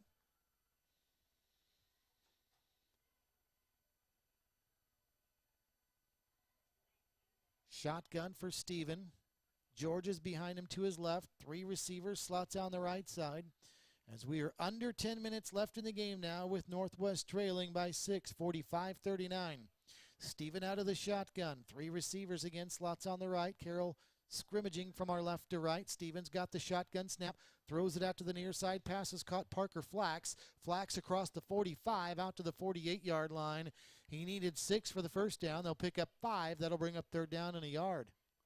And you wonder how long the Grizzly defense is going to be out there without getting tired. It is the first game of the season. It's a hot night, and the defense has been out there a lot in the second half. 3rd and a yard for Carroll. Handoff Georges right up the middle. He's got enough for the first down. Into Grizzly territory he goes, down to the 47-yard line, so he'll pick up 5, and the chains will move. Another thing, Kevin, even a Golden Eagle field goal here makes it a 2-score game. Absolutely. Right now, all the cards are with Carroll. So Northwest, again, I mentioned a few minutes ago, they need a big play. And they need it in a hurry. Yeah, any kind of scoring play here for Carroll makes it a 2-score game. So Northwest really needs to get a stop right here. 1st and 10 for Carroll. From the Grizzly 47-yard line, Steven out of the shotgun, and he's going to run a zone read, fakes the handoff, turns the right corner. Look out, he's got room down the sideline, 45-40, 35-30, and finally dropped inside the 25, down at the 22-yard line, a gain of 25 yards, and another Carroll first down. Nobody could get to him. He had some great blocking in front of him, did Steven on that play. When he turned the corner, no Grizzlies were anywhere near him, and they just couldn't catch up to him until he had a 25-yard gain out of it. Boy, Mark Marinelli, defensive coordinator for Northwest, is going to have nightmares about Zach Steven when he sleeps tonight. It's going to be tough watching film tomorrow no matter what happens here because they were not thinking this might happen. 45 points for Carroll, and they're on the move again. 1st and 10 from the Grizzly 22. This time a handoff. Georges up the middle, tripped up. Good defense that time. 2 Grizzlies converge to make the stop for a gain of little or none. That'll bring up second down. It was Dean again on the stop. Caden Ross was there to help. In fact, I'll say the ball was right at the line of scrimmage. So no loss, no gain. 2nd and 10 from the Grizzly 23-yard line. 8:17 to go. 4th quarter. Grizzlies trailing 45-39 after being up 31-9 earlier this half. And we know that the Grizzlies can score in a hurry because they've done it tonight. So the clock is not a huge factor as of yet. 2nd and 10. Steven, shotgun, has the snap, hands off Georges, coming left. Oh, and he's hit hard at the 20-yard line. It looks like he was going to break through for a big gain, and somebody came shooting through and knocked him down hard, and that was Dean again having a nice night. How about the 6 feet 230 sophomore having a big night? And that'll bring up a big 3rd down play here. 3rd down and long, Grizzlies need to hold. And we're already in field goal range for Lee, so they really need to hold here for no more yardage. Grizzly fans starting to make some noise here. They understand the situation. 3rd and 8 for Northwest. Steven out of the shotgun. They've got to get that spark back. They're going to need a couple of scores, but they can still do it. They've been outscored 42-8 since it was 31-0. And now Carroll will go for two. Steven out of the shotgun looking, he's scrambling. And now into a deep drop, just heaves one, a prayer into the end zone, and it was caught for two. That was a 25-yard pass, Steve. Backpedaling for a two-point conversion. Wow. We'll take the timeout, and you can see the bad body language on the Grizzly sideline. 6.5 to go in the game. Carroll 53, Northwest 39. This is Grizzly football presented by Mel Hambelton Ford. Friends, Bill Nightingale, General Manager of Mel Hambelton Ford. Are you looking for a used car, truck, or SUV? With the largest selection in the state, you're sure to find the vehicle you're searching for at Mel Hambelton Ford. At the Big Corner, customers are number one, so every used vehicle is checked out in our shop by a certified technician before it goes out on the lot for sale. Shop Mel Hambelton Ford first, a dealer you can trust. Visit us out on West Kellogg today or shop us online at mhford.com. Mel Hambelton Ford, experience the difference.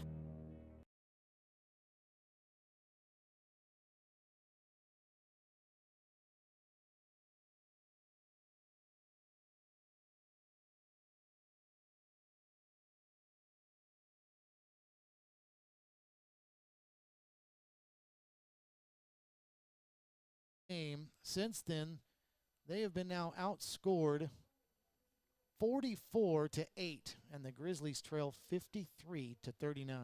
Unreal. 2-touchdown deficit. Not a lot of time left with only 6.5 to go. But the Grizzlies they need to score now, obviously, on every possession. And they've only scored one touchdown in this second half after they had such an impressive first half of play. And as much as anything, you know, Grizzly teams in the past, you've thought, well, this team can score so quickly that. And they could. 14 points in 6.5 minutes, no big deal. The problem here, Kevin, is it's the momentum. It's the body language. They've got to pick up their spirits as much as anything, in addition to getting big plays.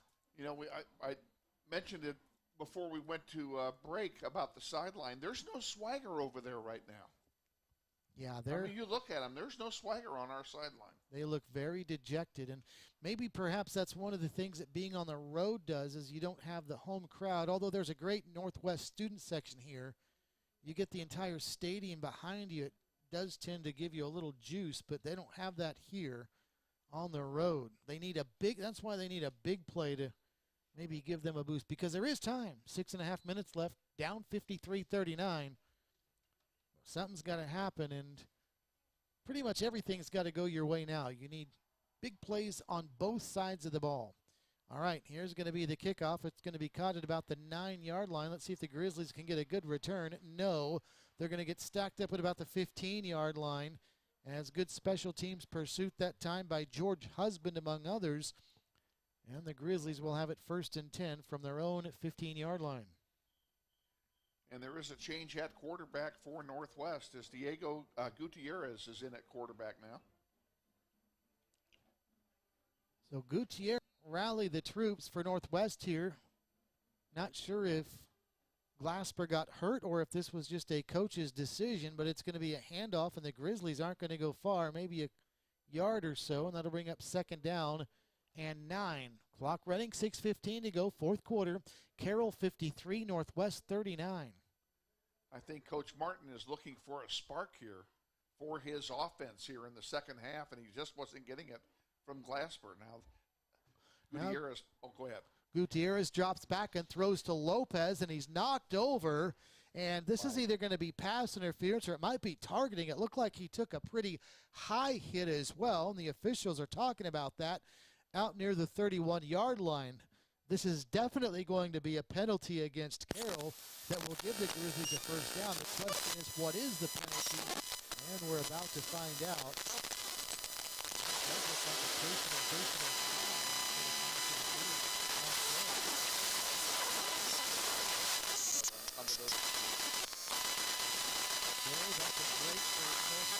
Again, as I mentioned moments ago, they need a lot of those to go their way. The score or take the lead without that 14. The 6:05 left, but the 1st down, a 4-point Grizzlies the ball, 1st and 10 from their own 32-yard line. Grizzlies didn't get very good field position on that foul.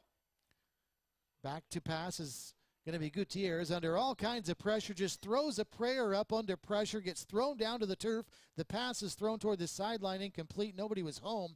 As all kinds of pressure. That time Sam Thompson was leading the way. Sam Hampson for Bishop Carroll. It's incomplete, 2nd down.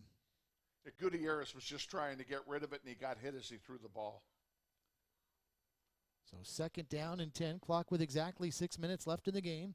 Grizzlies trailing 53-39, 2nd and 10 from their own 32-yard line. Gutierrez out of the shotgun. 3 receivers, slots on the right. He's going to hand it off to L.J. Phillips around the right side. Phillips with room. He's got a burst at the 40, to the 45, the 50. There's a little momentum for the Grizzlies. Out of bounds all the way down to the 41-yard line of Carroll. Move the chains. Another 4 points insurance. 1st down after a gain of 27. That's the biggest offensive play since he scored on a 73-yard run early in the 3rd quarter. Yeah, it's been a while for the Grizzlies. Now, can they get another big play right here? They're going to move the ball back to the 42-yard line. Initially, I said the 41, but they move it back now. 1st and 10 from the 42.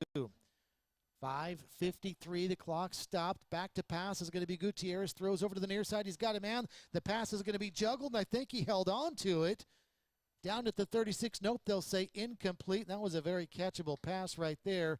And the intended receiver is also injured. He's grabbing his shoulder like he may have dislocated the shoulder. Or it's Takari Brown. That's too bad because not only did he drop a catchable pass, but he was hurt in the process. Maybe the injury is why he didn't hang on to it. Actually, it's Trenton Salisbury. And it was. 9 and not 8. 2nd down 10 for the Grizzlies. Handoff Phillips around the right side. Not much doing there. A huge wall of green and gold. Throw him down to the ground. And that's going to be a loss of a yard maybe. It'll bring up 3rd down. And they're gang tackling on Phillips because they know he's the most likely person to carry the ball and that we're not going to throw it. Grizzlies again with their backup quarterback in Diego Gutierrez Jr., who did get a little bit of action last year, but he was not the starter here tonight. I see Glasper, I think, on the bench with his shirt off, like he might be injured. 3rd and 10. Gutierrez shotgun back, looking around, and he's hit as he throws, and it's going to be incomplete. Boy, he got rid of that just in the nick of time, or it would have been a fumble. Brogan Ray all over Gutierrez that time. It's 4th down. Northwest 39, and we'll keep it right here as the Grizzly defense needs to come up with a big play in a hurry. They do need a big play in a hurry because now the clock does work against the Grizzlies. And Bishop Carroll, having been unstoppable since halftime, has a tremendous mental advantage over the defense, plus the fact the defense has been out there for so long now, they're all tired. 1st and 10 Carroll from their own 13-yard line. But now the Golden Eagles, you would think, would be content to keep the ball on the ground, work some clock, and conservatively protect his 14-point lead. They will hand it off to Georges, who is game tackled right at the 13-yard line. He might have picked up a yard. In fact, they will say the 14. Not much doing there, but the clock will continue to run at 4:40 left in the 4th quarter. Jacob King in on the stop. 2nd down and 9. Now you can see that Steven is very deliberately looking over to the sideline for the play. In no hurry here, play clock at 20, so we'll be down near 4 minutes before this snap will even have to take place for Bishop Carroll. 2nd down and 9 from the 14, play clock down to 9. Steven still taking his time. Now it's down to 4, and he gets the snap, and he hands it off to George. Nope, he's going to run a zone read and keep it around the left side. He's got some room across the 20, out to the 24-yard line. That'll be just enough for a 1st down, and that means Carroll can chew another couple of minutes off the clock just running the football. I got to give credit where credit's due. Steven has run that play brilliantly all night long on the zone read. He has the defense fooled almost every time. Now they will take their time again to get this snap off.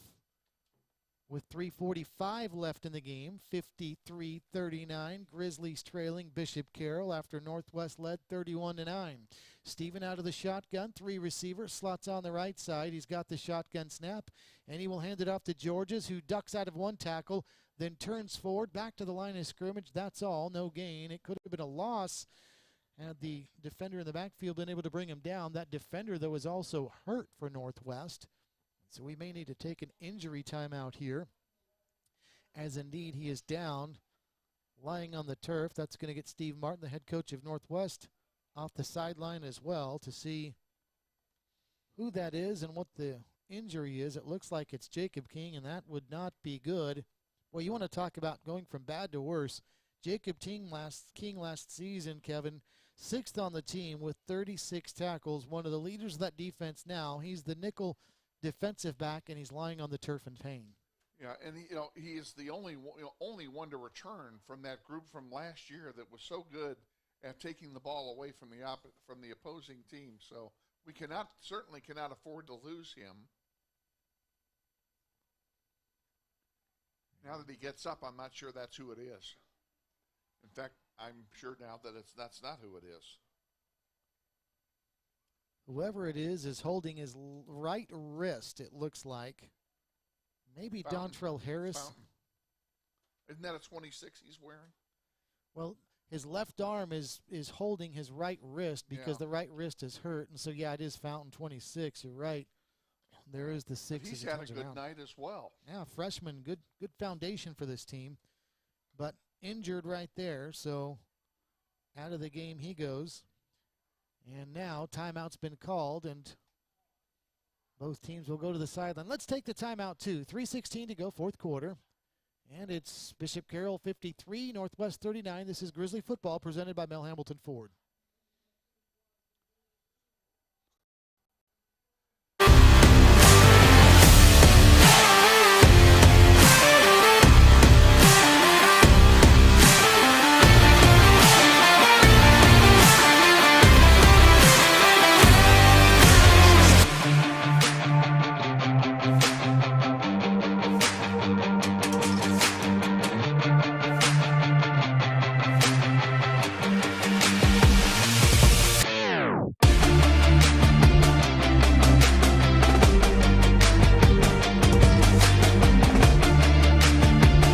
Northwest called that timeout, by the way. 3:16 left on the clock. Things getting bleak for the Grizzlies now, as Bishop Carroll indeed is just running the football. Northwest going to have to get a strip, force a fumble, get a quick score, then get the football back. But running out of options here with just 3:16 left. 53-39, Northwest trailing Bishop Carroll. Grizzlies led 31-9 at one point. Handoff, Georges up the middle, bumped pretty hard at the 25, falls forward to the 26. And that'll be a pickup of about 3 and bring up third down. And Steve Martin will not call the timeout here. He might do it after this third down play. Grizzlies still have 2 timeouts on the board, Steve. The last timeout, I believe, was a media timeout taken because of the injury.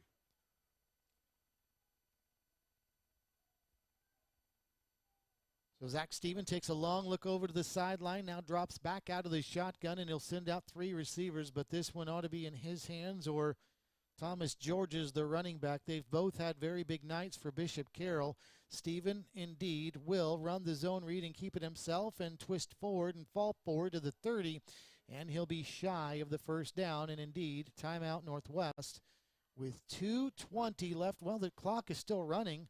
Steve Martin called the timeout several seconds ago. I thought he did, and they've signaled the timeout, but the clock continued to run. They took about 6 seconds off the clock there after their official came charging forward to call the timeout.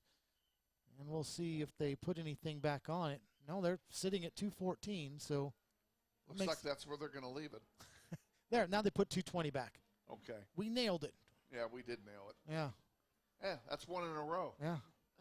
Where was that? Heights last year? Where? No, it was Southeast. It was Southeast. Oh yeah, it was Southeast, where the guy didn't know what the rules were for stopping the clock. That was the problem. Is the clock operator didn't know the rules and didn't understand the signals coming from the field. Weren't we somewhere though where we caught a clock operator texting during the game? And I think so. And there was a timeout called and he missed it? He missed it. Yeah. We don't miss anything. No, we don't miss anything. Except jersey numbers. Well, we're not always right, but we don't miss it. That's right. I mean, I know this. When I miss something, I blame it on you.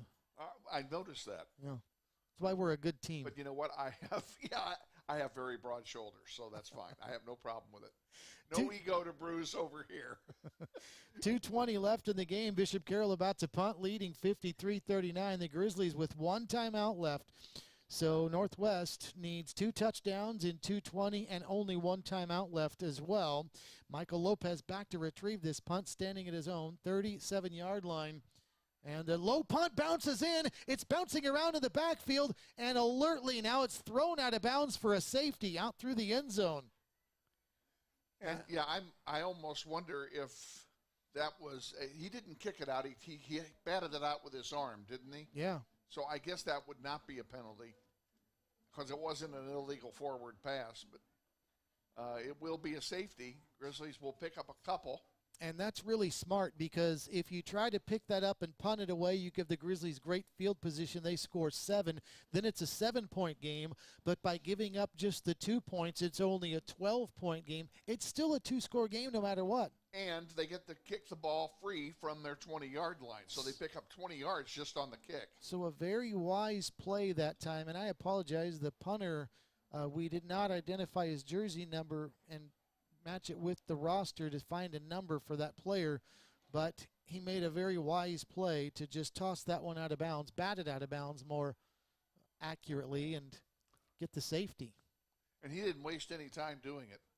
As soon as he caught up to the ball and he realized it was inside the 10-yard line, he just whacked it.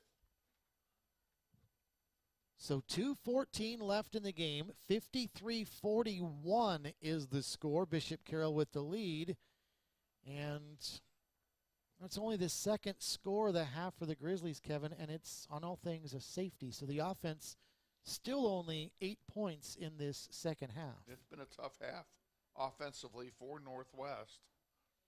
And Glasper is still sitting on the bench with his jersey off, and now one of the members of the medical staff is over there talking to him. I'm assuming he's injured, but I don't know. That happened sometime in the third quarter. Probably no coincidence. We certainly missed it.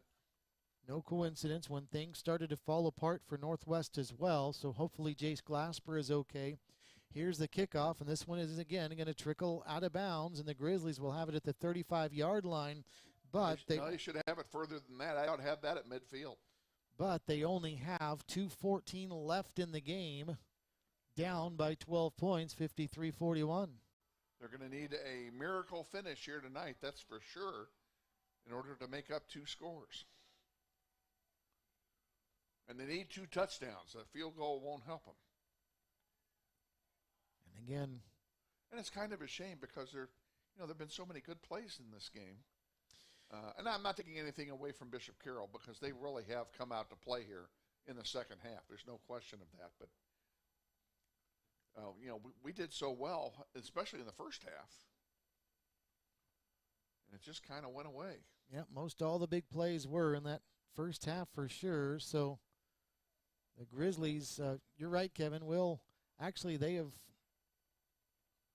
seen a couple different things here. One unit came onto the field for Northwest, then came off. Now another unit comes on and off for Carroll, and the Grizzlies will have it 1st and 10. You're right, Kevin, in Carroll territory at the 45-yard line. So great field position as a result of the kicking penalty. Well, don't go anywhere yet. Now the Grizzlies move the ball to the far hash. Diego Gutierrez in at quarterback out of the shotgun. He's going to throw a quick pass out to the near side to Lopez. He gets a block. He breaks free, and now he steps out of a tackle at the 35 to the 30, tripped up at the 25-yard line. Still 2 minutes left. There's a 4 points insurance first down. Grizzlies on the move. Plenty of time left, Steve. And the clock's not running until they get the chain set. Now they are 1st and 10. Gutierrez, shotgun, back, fade, near side, and he underthrew it. It was nearly intercepted. It was nearly intercepted. It was in the hands that time of Reed Hanneberg. And he just bounced it to the turf. Salisbury was the intended receiver, but it was incomplete, and it's 2nd down and 10. Kind of a break for Northwest because the ball was badly underthrown. 1:55 left in the game. Grizzlies down by 12. Now Gutierrez back, pump fakes, throws to the end zone, incomplete. You could tell right there the timing was a little bit off. He led the receiver by way too much. But again, when you're the backup quarterback, you don't get all those reps. It's now 3rd down. Well, and he had up some green shirts bearing down on him when he threw the ball. That had something to do with it as well. So the clock at 1:51 left. Grizzlies down 53-41, 3rd and 10 from the 25 of Carroll. This is going to be a handoff, and this is going to be Sincere Thompson moving left, now stepping inside the 20 down to the 19. This is going to chew a lot of time up. The Grizzlies need to go now on 4th down, and now we're going to approach the 90-second mark left in the game. 4th down it is, and 4. If the Grizzlies are to have any kind of chance for what now would be a miracle, they need the 1st down here. And it looks like they're going to go with the Wildcat. Snap it to Phillips, and he's dragged down in the backfield, and that will do it. They read the Wildcat that time. Grizzlies turn it over on downs. Carroll's going to win the football game. You live by the sword, you die by the sword, and this time it was the latter. They'd run that Wildcat all night very successfully, and this time Bishop Carroll was ready for it. And it was actually Sincere Thompson on the carry, but it didn't matter. Carroll was ready no matter who had it. And now 1:17 is all left in the game. Grizzlies down by 12. Northwest can call one more timeout is all, and then they'll call it a night and have to go back to the drawing board, get ready for a much improving Heights team next week that's going to bring in one of the top players in the state in John Randall. Carroll in victory formation takes the knee. Steve Martin opting not to call the timeout because he's only got one left, and he's got his left hand on his, well, both hands on his hips, understanding they've got a lot to look at tonight and tomorrow in this one, Kevin, that started off so well for this Grizzly team but ended so poorly. It did. The second half, latter part of the 3rd quarter, all of the 4th quarter, very, very, very tough for the Grizzlies tonight. 44-9, the Grizzlies were outscored after leading 31-7. This is going to be a frustrating loss for the Grizzlies. And speaking of losses, they didn't just lose the game; they lost their starting quarterback as well, Jace Glasper, who did not play most of the second half. Hopefully, he's okay. But that will do it as the two teams start shaking hands out at the 50-yard line. Stay tuned now for our post-game show brought to you by Hog Wild Pit Barbecue at 21st and Tyler. The final score tonight, Bishop Carroll 53, Northwest 41. This is Grizzly football. Friends, Bill Nightingale, General Manager of Mel Hamilton Ford. Are you looking for a used car, truck, or SUV? With the largest selection in the state, you're sure to find the vehicle you're searching for at Mel Hamilton Ford. At the Big Corner, customers are number one, so every used vehicle is checked out in our shop by a certified technician before it goes out on the lot for sale. Shop Mel Hamilton Ford first, a dealer you can trust. Visit us out on West Kellogg today or shop us online at mhford.com. Mel Hamilton Ford, experience the difference.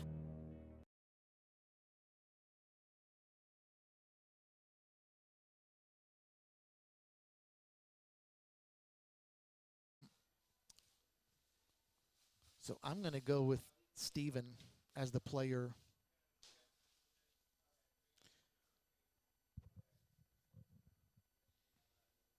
And I'm going to give you an honorable mention on the gem of the game to Tyler Smalley's kick at the end of the first half. There you go. I'm going to make that an honorable mention.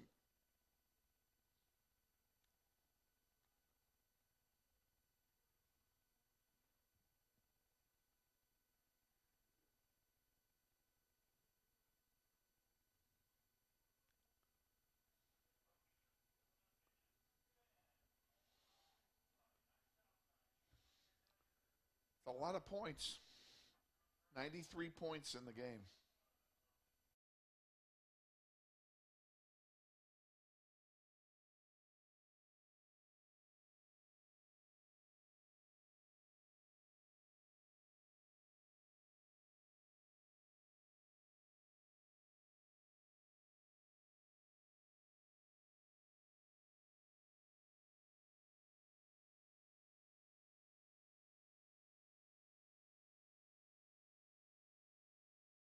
thing you told me to.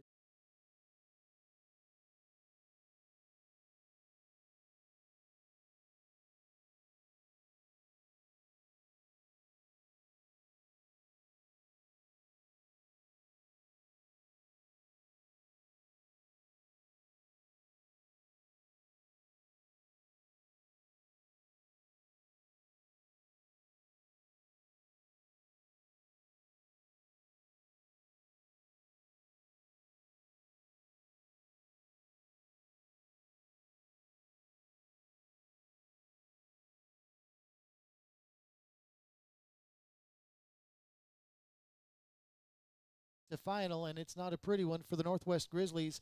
Bishop Carroll 53, Northwest 41 is the final in a game that saw Northwest totally in command, leading 31-9 in this contest, and then get outscored after that, only scoring 10 points the rest of the way to the Grizzlies, and getting outscored again 43-8 since that or 43-10 it ended up since that point, and the Grizzlies lose 53-41.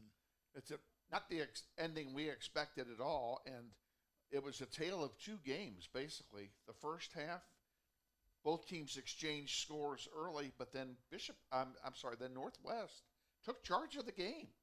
And all through the second quarter especially, it was all Northwest, and all the way up until halftime, Northwest. And then Northwest got the ball to start the third quarter and scored on it, and then after that, that was it. It was all Bishop Carroll after that. 44-9 exactly. I think I had the math wrong trying to do this. There were a lot of two-point conversions this game too that kind of threw the thing threw us out of kilter. 44-9, the Grizzlies were outscored after leading 31-9. Yeah, that's just unbelievable that there be that kind of a turnaround. 44-10. Boy, I'm just all rattled here. 44-10, they were outscored after leading 31-9. Just an unreal run.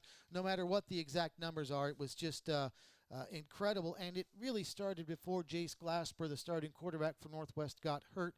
So I don't think that Steve Martin will use that as an excuse, but he will look at that as more salt in the wounds tonight, because that's something the Grizzlies are obviously very concerned about. Well, and there are a lot of things the Grizzlies are going to be concerned about this week. Not only the collapse of the defensive unit in the second half, special teams, especially punting, is going to be an issue.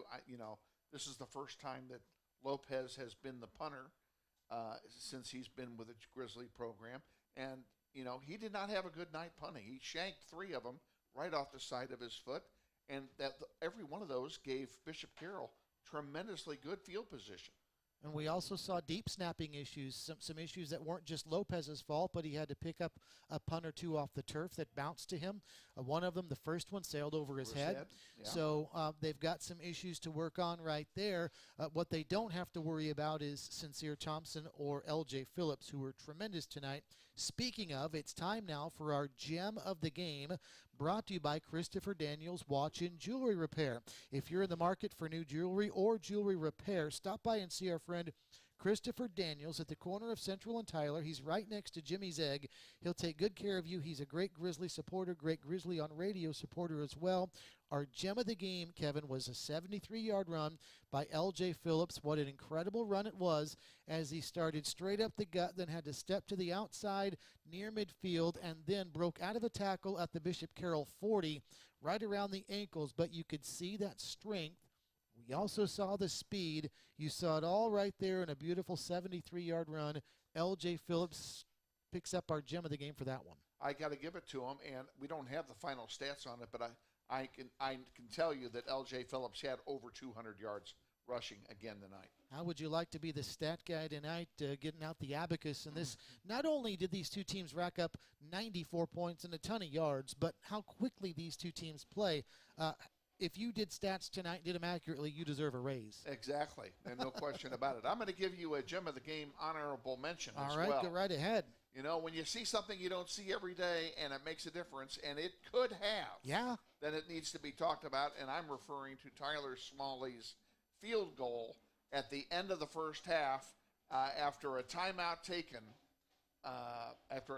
was taken, and he kicked it literally laying off the carpet, as you're allowed to do, and he split the uprights right down the middle, and it would have been good from 57 yards. With 3 seconds left in the first half, the Grizzlies had a fair catch at the 31-yard line, and so they got the free kick, I believe is what it's called. Right, it's called a free kick. Just like soccer. I mean, we're using soccer terminology almost here. That's right. But he booted it through, and he could have knocked it through literally, it looked like, from 60. Yeah, and there were 3 seconds left when he made that play, so that was the last play of the first half, and that increased our halftime lead. And that could have been a crusher. Absolutely. And it wasn't, but it could have been. Now it's time for our player of the game. And our player of the game is brought to you by Seneca Bowl, who's got Cosmic Bowling tonight and tomorrow night at 10 o'clock. Stop by Seneca Bowl, 1909 South Seneca, and get in some Cosmic Bowling. It's fun. They've got glow bowling going on. It's just a good time. Cosmic Bowling at Seneca Bowl, 1909 South Seneca. Our player of the game, we're going to have to venture across the sidelines to the green and gold, but I thought that Zach Steven, the quarterback for Bishop Carroll, ran that zone read beautifully. He really did a great job in the open field of just running away from guys. There were times where he ran over guys, and we talked about a big night for L.J. Phillips. I don't think Steven exceeded that, but for all of the big touchdown runs he had in a winning effort, quarterback Zach Steven, our Seneca Bowl player of the game. I could not agree more. Yeah, big night for him. Well, the Grizzlies are going to see another talented runner next week, Kevin, as we turn our sights towards next Friday night. That will be John Randall, one of the best players in all of the state of Kansas. He wears the red and black of the Heights Falcons, and if the Grizzlies thought they had their hands full with a running game tonight, they'll certainly have it full next week. They certainly will, and they're going to need to find a way to defend that running game from Heights High next week, or we're going to be in the same boat we were in tonight. And it's a very, very good running attack, no matter who's done it for Heights in the past. They've run that triple option. They've gotten kind of away from that now, but still a very good rushing attack, and John Randall is the real deal. We'll see him next week. And, one of the things I said at the beginning of the game about a key for Northwest was ball control. Think about that second half. Even with even with LJ's big run, we did not have ball control in the second half. 53-41 the final. Kevin, we'll talk to you next week. I'll be there. All right. We'll talk to you on Friday night from Grizzly Stadium. We'll be with you at 7 o'clock for the kickoff, the Grizzlies and the Heights Falcons. Our thanks to Jason Justice back at the studios in Kansas City, punching the buttons, making this one possible, and battling through some technical issues we had. We appreciate his work as well. For Kevin Arkin, my name is Steve Strain, saying so long from Bishop Carroll Family Stadium as we wrap up our Hog Wild Pit Barbecue post-game show, where once again the final score, Bishop Carroll 53, the Northwest Grizzlies 41. Now from Carroll High School, so long everybody.